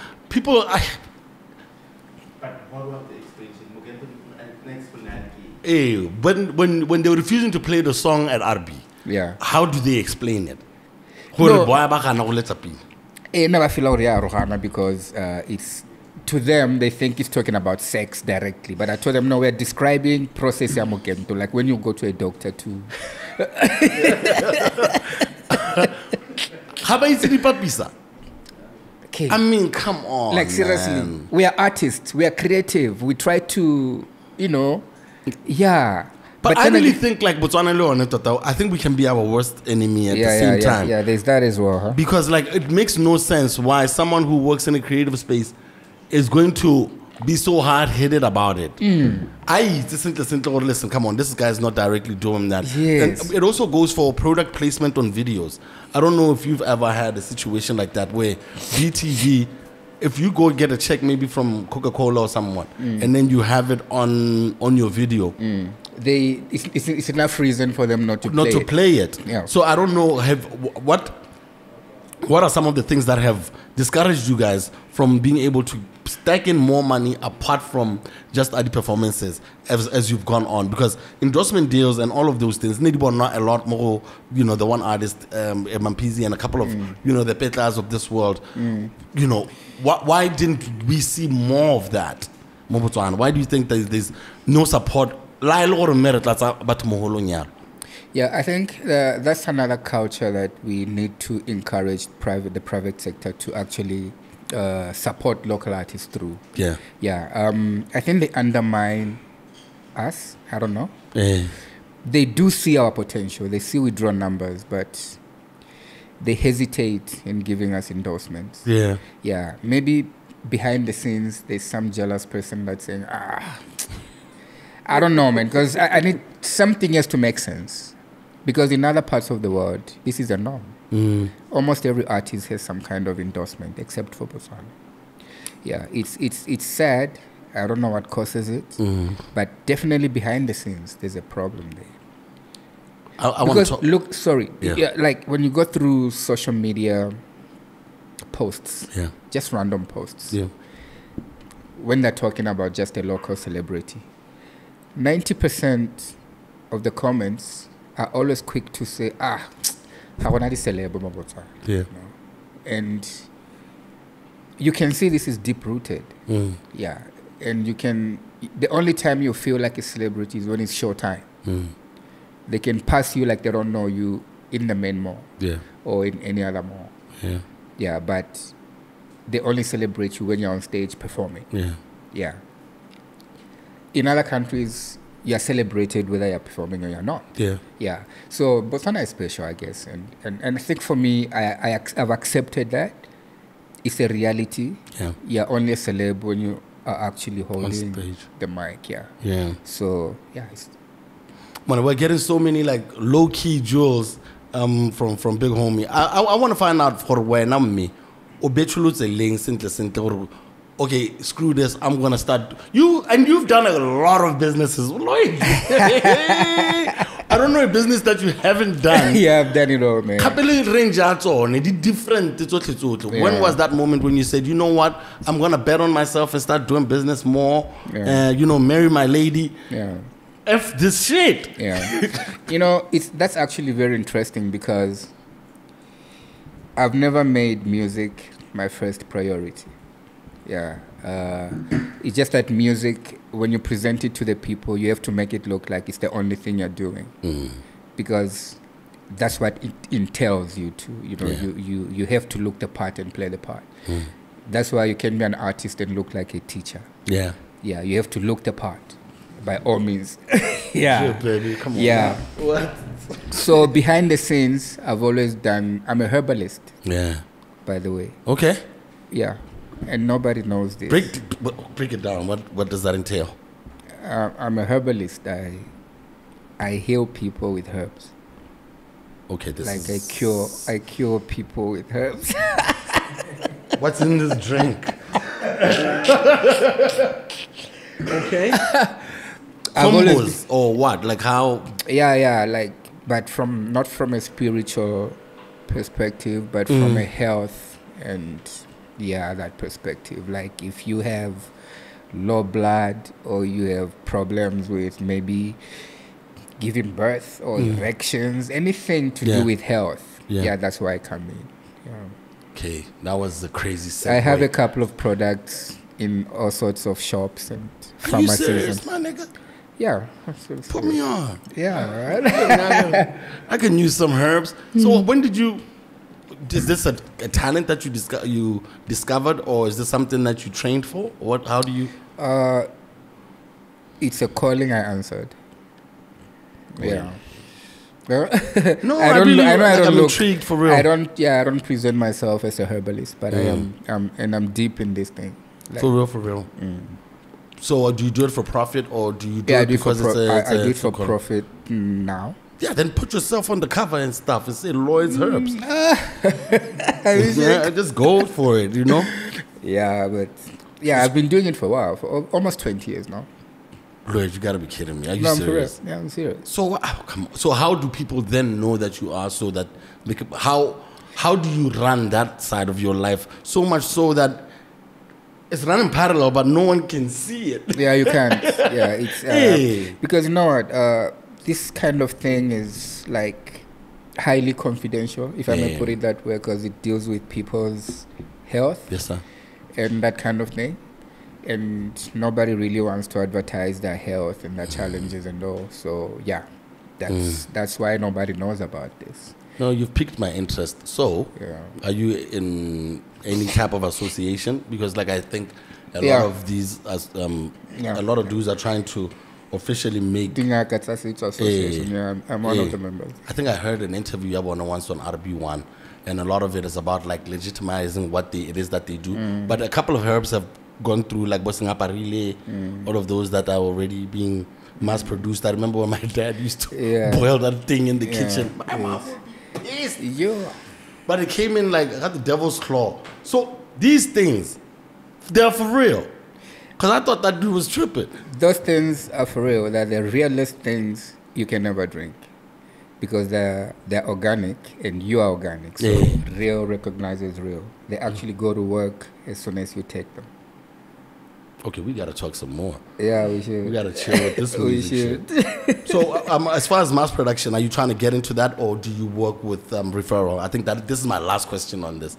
You know, do you work with referrals, or are you planning on going, you know, because if it's helping, then I'm sure you want as many people as possible to get some. I do get calls from a lot of big hospitals. Yeah. Like big private hospitals. Yeah. And private doctors.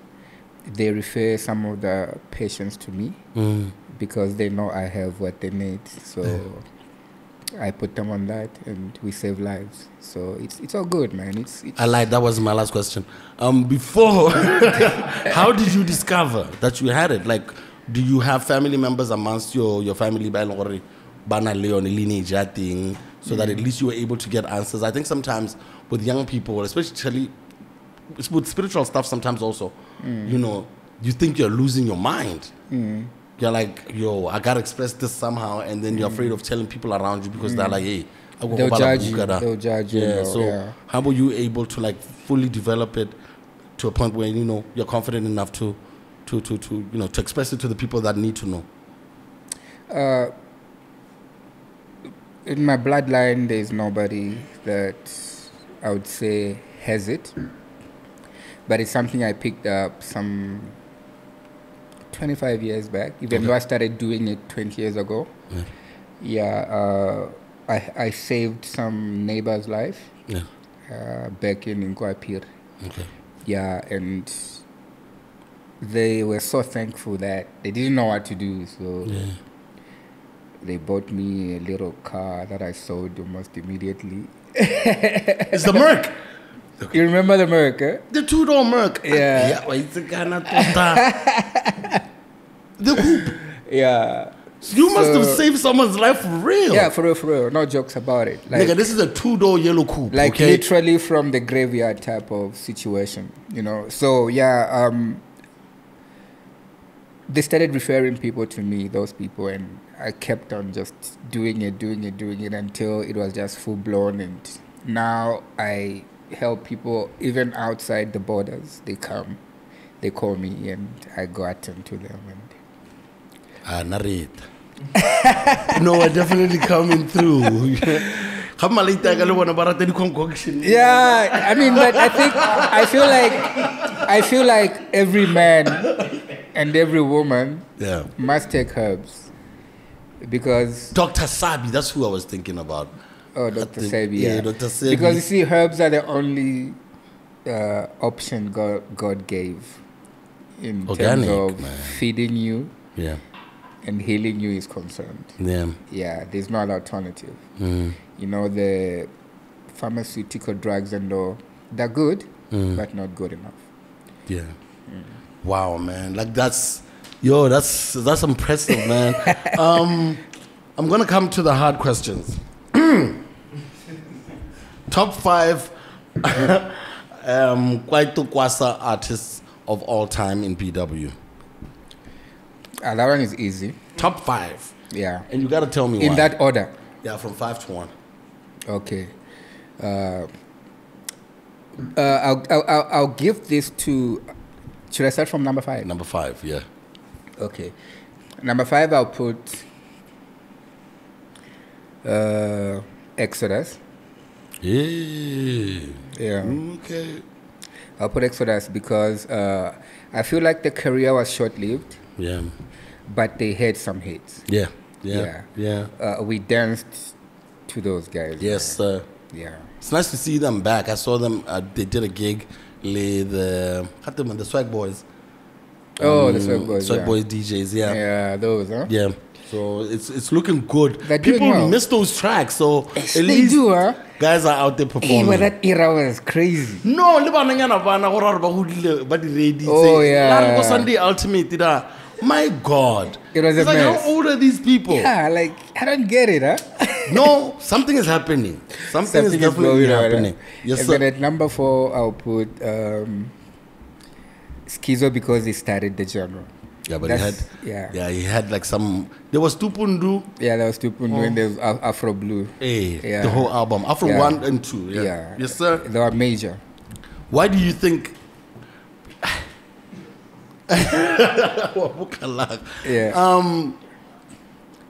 Why do you feel he took offense to people not paying homage to him for starting it? Because I think Abantwala. Because I know he's gonna watch this and get pissed, but like I gotta ask. He's already threatening me. I want to know like, why do we hold our cards to our chest so much? Kind of you guys didn't even care to go and check him and say, "Yo, group man, kind of we appreciate that you came with the style. Yeah. You know what? Why is there none of that? Like South Africans, for example, always pay homage to someone who came before them a lot of the time. So I'm blaming you guys and Boman Pizzi for not going over to check on Schizo and saying, "Yo, big homie, kana rena le formula ra ya gore re ka wina ya go mo ka kwano wena se tsosa go mjondolo ka why was that never considered?" It goes back to that individualism that happens within. There's no. I'm not saying we should work together that much as artists, but there should be. Yes. Yeah. You know, everyone wants to be number 1. Everybody wants to be number 1, Scar. That's actually so right. Everybody wants to be number 1, and it hurts. But it's different in this case because Schizo started this, man. I know. This thing was not there before him. Yes, he started this thing. Yeah, so I've tried. What? I've tried to speak about this whenever I get an opportunity on radio or whenever. That I'm so thankful to this guy because he actually shaped or created a whole genre. Like in the next 6 years that followed, Batswana were dancing to this. It was crazy. I still think he's part of the people who originated Kwaito. Also, so this man created 2 genres. He did, man. And even on the cover of Hellraiser 1, that was if not the first locally produced house album to come out of South Africa. Yeah, was produced by Schizo. But you know, from my own personal perspective on Schizo, he was too cool for an artist. Because Schizo, I never heard him speak about anything. So maybe people just were feeding off that energy from him, like, Ish, this guy doesn't talk about himself or about anybody. So what can I say about him? Maybe we reserved our comments because of that. Because not for me, I've known Schizo all my life, but I can't remember having a conversation with him about anything. You know, and he's one of the guys that I've always respected from a distance. And my respect is purely based on art and the fact that he created a genre that I fed off for quite some time. Just that alone, I think he will really, really appreciate. From someone who talks to him a bit more, because you talk to him. I'm just really, really privileged to have him as someone that considers me. You are like him, man. You speak to Schizo. Yeah, he's my big homie. I haven't moved around all of you.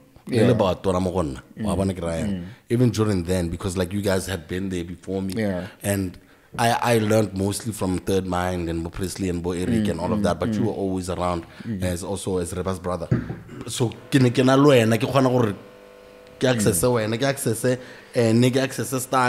I was able to access like so many people from a whole other generation that no one knew anything about, but you guys had an appreciation for what I had. Yo, shit, this kid is actually dope, and you can take it to the next level. So I think a lot of people were much more diligent when it came to like how they talk to me. You know what I mean? Yeah, I think with you again, it's. I'm just taking this opportunity to talk about your ass because I don't know.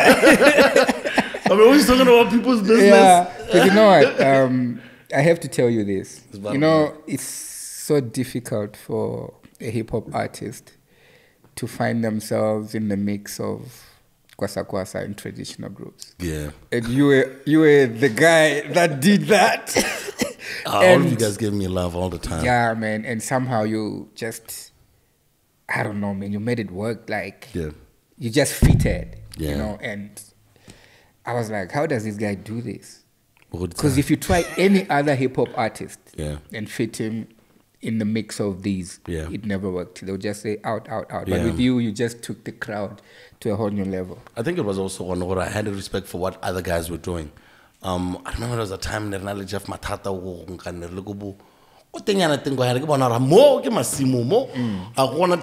want a village. This is Massimo. And then he had a and you guys took me to some crazy places too. And then Harit another. And I thank Bampizi a lot about this stuff. It's like he also knew when we were starting out, like we were doing something so completely foreign and new to like some people in certain parts of the country where all they could do was just sit there and watch. Yeah, sit there and watch. And even when they're just sitting there and watching, it doesn't mean they're not appreciating it. No, they are. It's like, that's how Batswana are. Someone told them how express how you feel, pop. So you gotta check the room first. Yes. You should check, like, even when we had like what was that? When we did a church meeting recently. I'm gonna talk about my church on this show, guys. All right. When we had the church meeting, and the pastor said it, like people walked in, all calm, and everyone is sitting around. I saw you at church being baptized. So after like 15 minutes, after people had been nice with each other, that's when you start hearing the loud noises, the loud laughs. That's how our people are. They are so gradual with how they accept things. And I started respecting that. So all I do is stay sober enough, because, my nerves, I'll take a shot, whatever, but like stay sober enough to remember everywhere I need to be at every point in the performance. So it's very important. And then they only now, after I come back again, now they start getting involved in it. And that was really because I was watching a lot of what you guys were doing as well. But like, accept you. Manyora, but traditionally, everyone is just you were all over, man. My God. Okay, no, now I'm but talking even about even that tour we did, Matieng was part of it. And that's when those things were smelling. Yes. Yo, those items, man. So they smell. I don't know what because we kept staying in the car. I get how we don't have time Straight from the stage. Stayed from the stage. We don't have time to chill. There were not enough lodges. So sometimes after the show, when you get into the town, maybe it's 3 p.m. And then we go see the venue. Around 5 p.m. we go back. We try to get some food. We could freshen up if there's a house. Yeah. And then by about 9 or whatever, everyone has to be ready. We're going to the show. We're going to stay in the combi until you perform. When you finish performing at about 6, 7, the combi goes, get to the next spot. Yeah. So Ish. And they were smelling. You know, I became a grandpa addict after that. Because now it's at home. So I had to take grandpa every time Martin performs. But it was like, even now, I have brothers because of that now. Like, all them niggas, because I smelled the things. Now we're brothers, you know. we're gonna go to number 3. We're gonna go to number 3. Number 4 was Exodus. Number 5 was Exodus. Number 4 was David Schizo. Yes, sir. Number 3 I put Eskimos. Oh, okay. There's a song in that album that has always been my favorite. What is it? I don't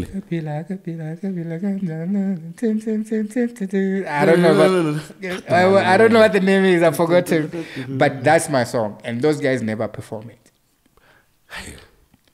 That's another thing that I think a lot of musicians in BW have a problem with. Yeah. Which songs do you get on stage with? Yes. And which one do you perform first? Which one do you perform last? Which one do you perform in the middle? Yeah. So if I have... They perform their favorite, not the people's favorite.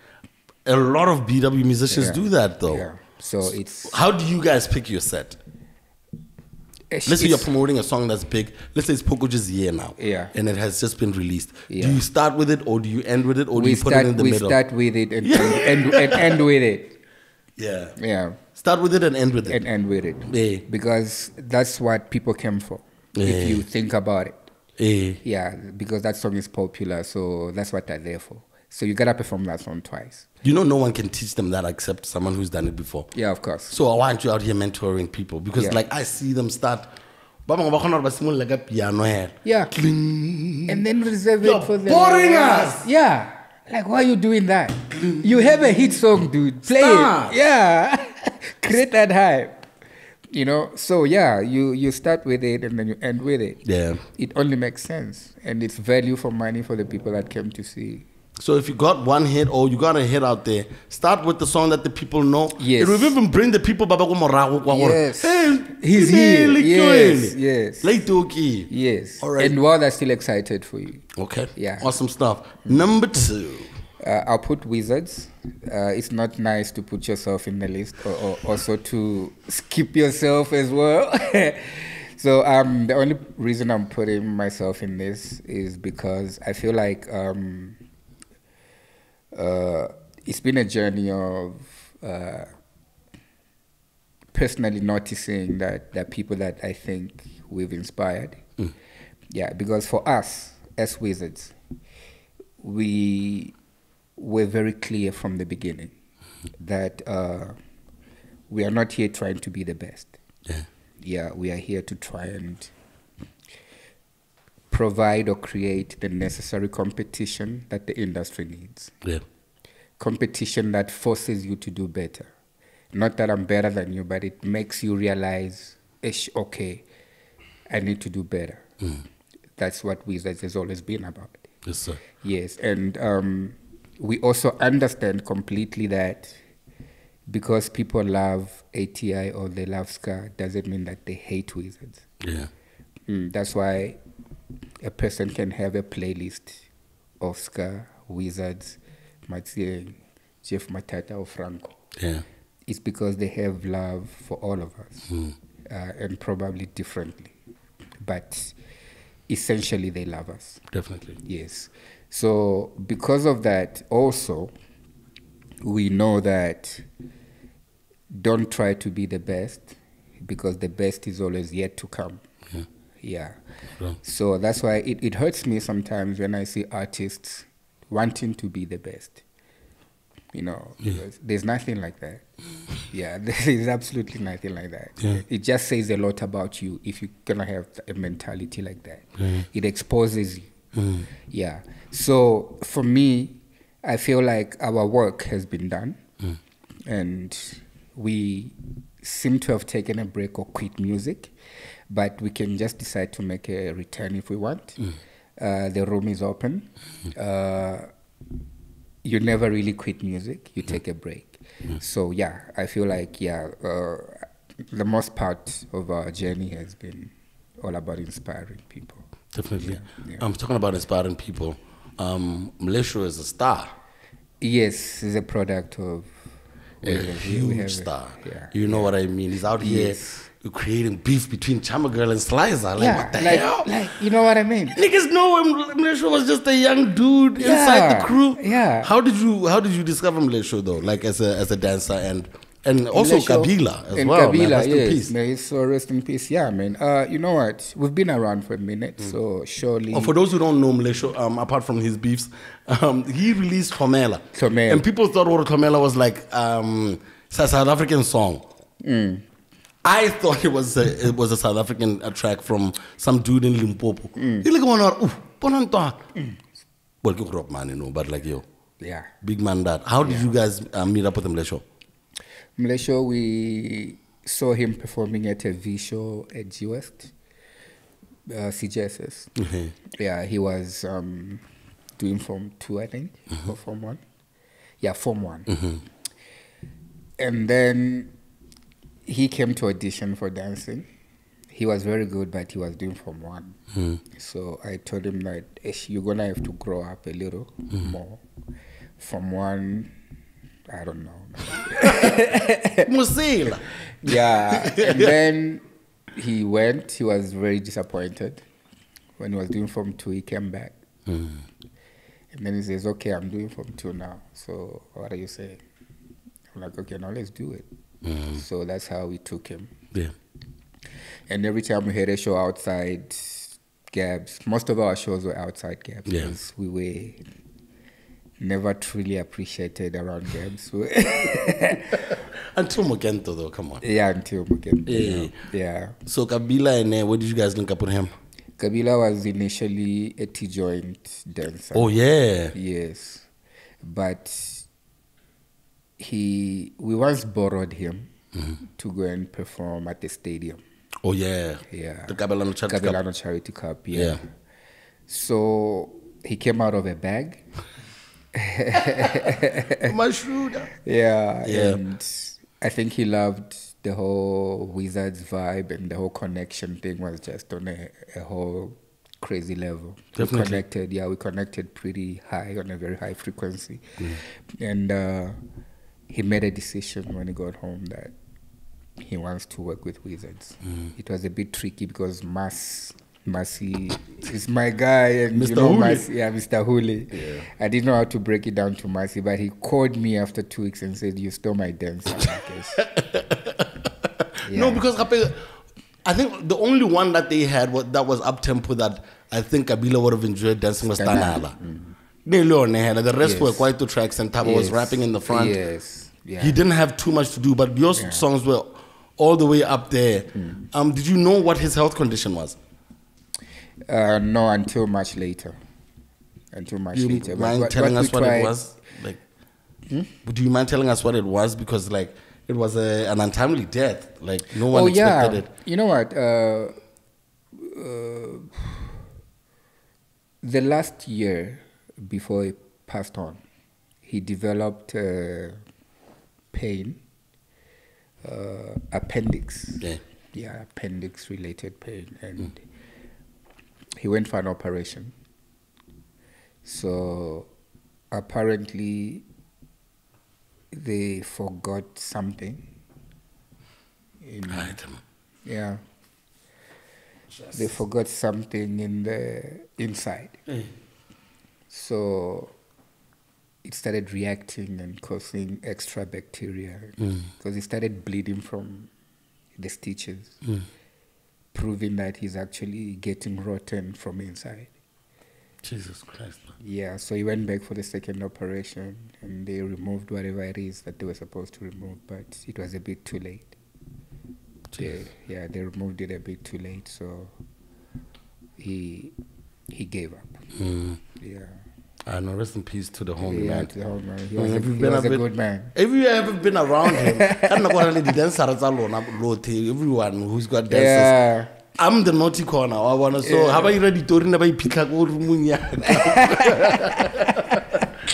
mean, like even coming soon, like all of the homies, but like it was what made family. Yeah. Because we were all in it together. Yes, and when you're moving course. from place to place with each other, you have to make sure that you got some brothers around you that you can trust. You know what I mean? So when he left us, blind. What about the rest of the homies?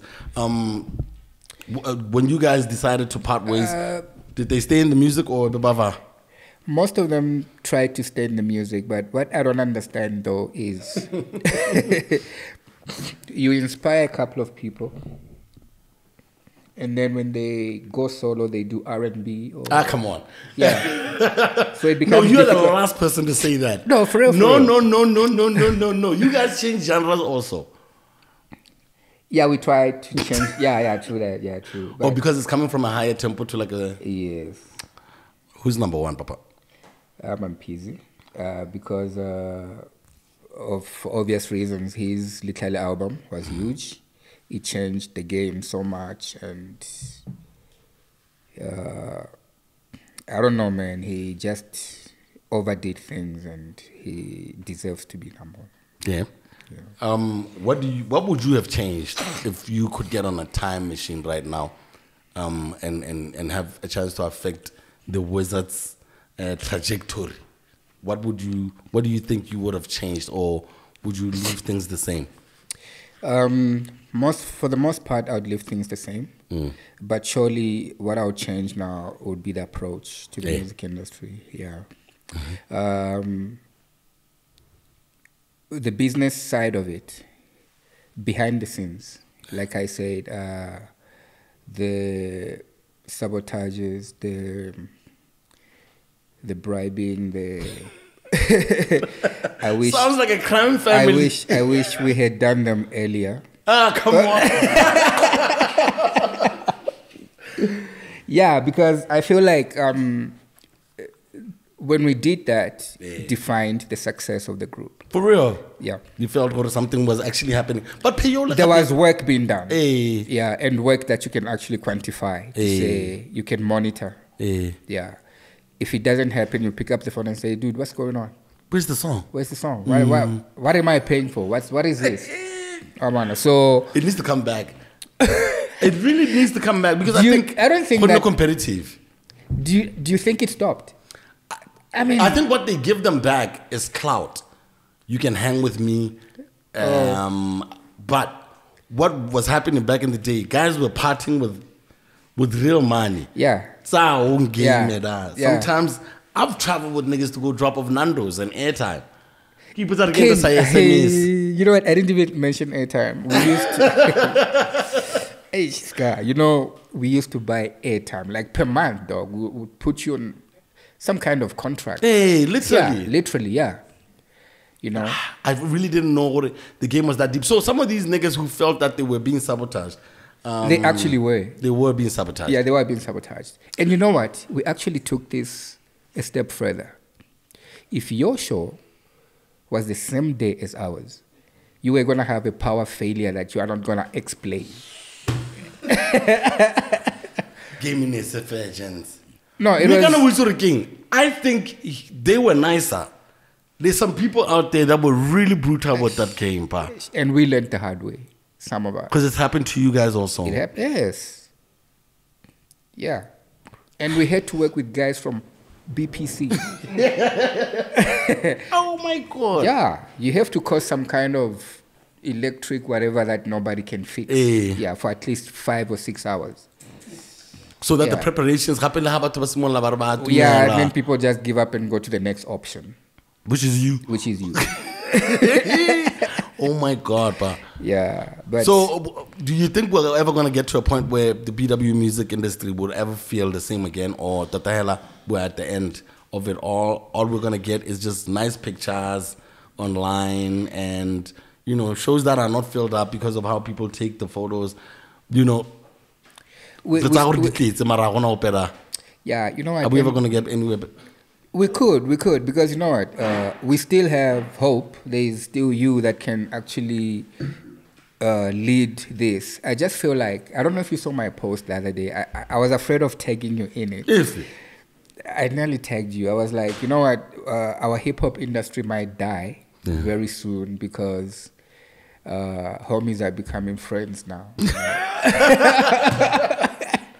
And that's like against the hip hop culture, because hip hop culture, you gotta have beef. Yeah, there's gotta be some competitiveness. Yeah. Yes, but now the people that I feel like are leaders of the game are becoming friends, because I see how you are friends with the Aussies of this world. And who do you think would make the best hip hop beef in BW? Because I know you pay attention to what's going on online. Yeah, I do. Who do you think, if they were to say some shots to each other right now, we can actually have some vibrancy going on? And it's funny because you will always be in the center of that. No, podcasting. You are part of the beef, because I feel like you are one of those acts that are eternal, so to speak. Because I don't think there's anything. This is just my personal view. I don't think there's anybody or anything bigger than Scar as a rapper or brand in the whole country yet. Yes, sir. Right? But so because of that, you're always gonna be part of the beef thing. If we're gonna have any, But if you're gonna step aside, then obviously Ozzy F. Teddy has to beef somebody. ATI was a rapper before. Is he still a rapper? He's more of a, he's going a little soft. Yeah, but he's still very mad talented as a rapper. You should see his WhatsApp statuses. It's always like someone singing. Yeah, he's always singing. He loves singing. ATI loves singing. Yes, ATI loves singing. Yeah. So Ozzy F has to decide who he's gonna diss. And it's all on you, Ozzy. Yeah, it's on Ozzy, man. We need the industry back, so we need some action, man. It's quiet. He's been taking shots at Baxon. I don't know if Bax would ever hit him back. Baxon, I do follow. It would be interesting if Baxon did hit back at Ozzy. That has the potential to be something crazy. It could, it could. Even though Baxon comes out to me as this guy that's too nice and sweet. Oh.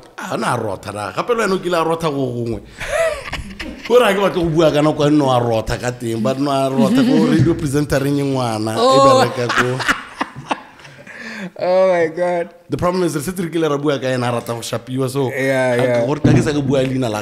not go when there. you went to that radio station to go and beat up that radio presenter. Dog. You saw that, huh? No. So, do you throw hands? You know what? The industry needs that. The industry needs that kind of thing. Because we know K-Lo. Yeah. How about K-Lo and you'll happy fearless running what you can now. He'll destroy you. Yeah, so you guys have thrown hands to protect your reputations. True that. So what do the former members of the crew say? I think that is our last question. Yeah. Do you guys have a conversation? Do they ever think they'd get back into the music? What is your relationship with the former members of Wizards of the Desert? Gobe is in the UK. Okay. He's married to some royal family within, somewhere there. So he's not easy to talk to. Protocol. Because of protocol. Yeah, man. And then Oscar is around, but he's a busy man as well. Yeah. He's a busy man, but obviously, if at all we need anything support-wise, they're always there. Definitely. Always there, yeah. And then with Kalo, it's always a phone call to say, you know what, let's make a comeback or let's just take it easy. Yeah, we cool. We're ready to do whatever it is that we have to do. Yeah. Because I feel like even though we've been away from the music industry for so long, I feel like our space hasn't been really taken. Yeah. Yeah, we can still come back and feel it successfully. And this time with better, actually. better, because I feel like arts this time have to be taken seriously, so that people that support you can actually proudly say, yeah, I love these guys. Yes, sir. Because you looked the part, and yeah. That. You're treating it like a business, and a lot of these youngsters. Do you have any favorite young artists that you think, really have that in them, and ultimately could be, Yeah, what it takes, so that maybe if they watch this and they get motivated to see, okay, maybe I'm on the right path. Yeah. Do you have any favorites right now? I have a couple of them actually. Kwasa is one of them. Yeah. I like the versatility that exists within that group. Yes, sir. Yeah, they can just switch it to anything and make it happen. And I think they have what it takes to actually be an international group. Yes, sir. Yeah, I don't know what's lacking there, but most of the ingredients they do have. Yes, sir. Yeah. And then obviously, Hensi, we can say as much as we want. He's a star, man. He's self-made. He's self-made. He doesn't need any praises. Yeah. He seems to know what he's doing. And then him as well. I don't know what the barrier is in terms of becoming an African icon. I don't know where we are getting it wrong, but with his kind of talent, the sky is the limit. Because Ghana Wizard, this dude, man, doesn't know how to stop. He can't miss. Yeah, he's every always, single jam. Yeah. It's insane, man. What could crazy. it possibly I think we need to just look inside ourselves. I think we're too welcoming of people who are from outside of Botswana.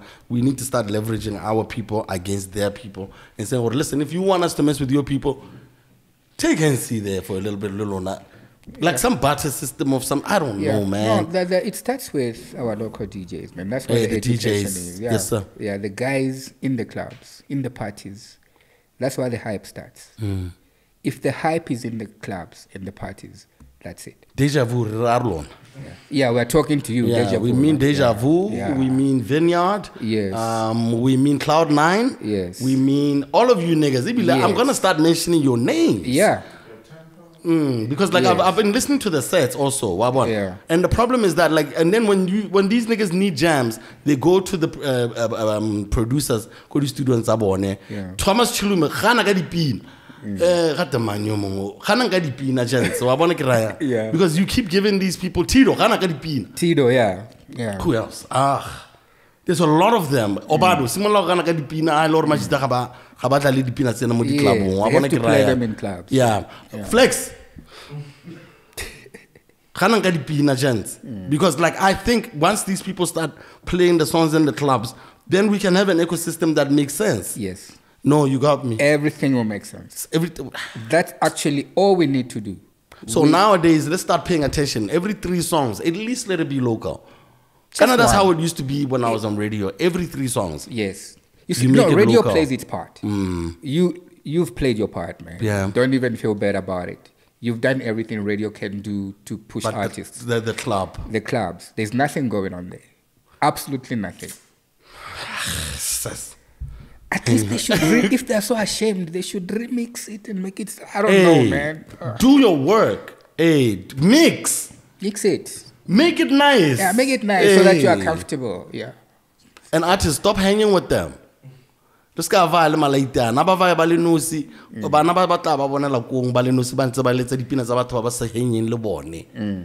It doesn't make any sense, guys. I think you're the Biscay Dubouche. It's doing its work. Lastly for me, Sky, I think now that we're talking about that, I just feel like to artists, let's stop the cowardness. It's only us who can make a difference, because this industry concerns us as artists, and nobody's going to represent us better than us. Yes, we are the ones that know what we go through. We are the ones that are experiencing the hardships, the pressures, the depressions, you name it. Yeah, it's us that feel this. So there's no need for us to pretend about this. Yeah. If we know the solution that can fix this is to unite against one common goal, let's do it. Yes, sir. Yeah, for better or for worse. Thank you so much for hanging out with us in our conversation with our big homie Lloyd Mwape from Wizards of the Desert. I hope you're enjoying it just as much as we enjoy being out here at Leo's Inn in Marapula. But this time around, we want to tell you about discovering Leo's Inn in Tsabong, which is located next to the Tsabong Primary School. And the standard rooms go for 969 pula per room. The executive rooms are 1,015 pula. Presidential suites are 1,824 pula. So please, book now for luxury of its finest, all right? For more information, contact +267 77 535871. That's +267 77 535871. And see you soon in Tsabo. Definitely. Yeah. Mr. Lloyd Mwape, thank you for coming through to the studio. And got a studio. It's a pleasure, man. It's always a pleasure. Thank you so much for coming through. And I just want to take this opportunity to thank you also for giving some of us a route that we could pursue. Because if it wasn't for you and the Oscars of this world, the Kalos of this world, and the Gobes of this world, we wouldn't be around. Fun fact, we didn't mention it when Cast was here. Oh. When Cast recruited me to be a rapper, I should write my own rhymes. It was a packed meeting. So I did the fundraising, what. So for us to get people to come to a V show, we need to go and get people who are crowd pullers. Yeah. So in that meeting there, Casper from 3, I think I was in Form 1, niggas started saying, yo, Wizards of the Desert lives down the street. I get remember Salah Pula. Yeah. So Oscar used to live down the street there. Yeah, that's so true. Cast is like, lads and on that. And those people, like we were trying to find a way to pay you guys. Yeah. Until Cass said, you guys are playing games. That was the first show I ever performed. Wow.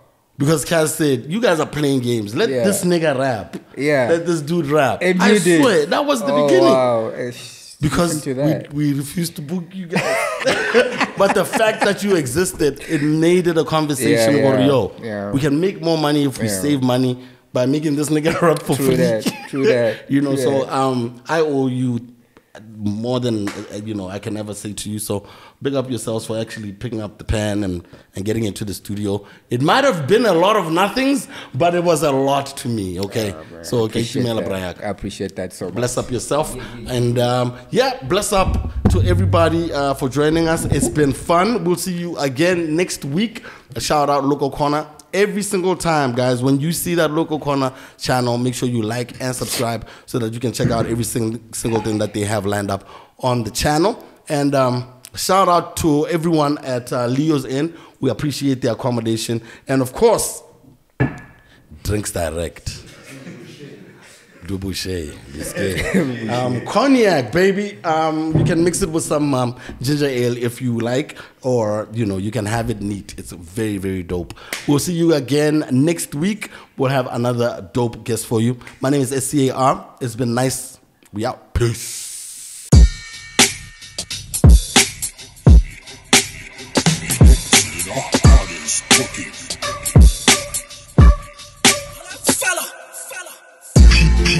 Of different identities.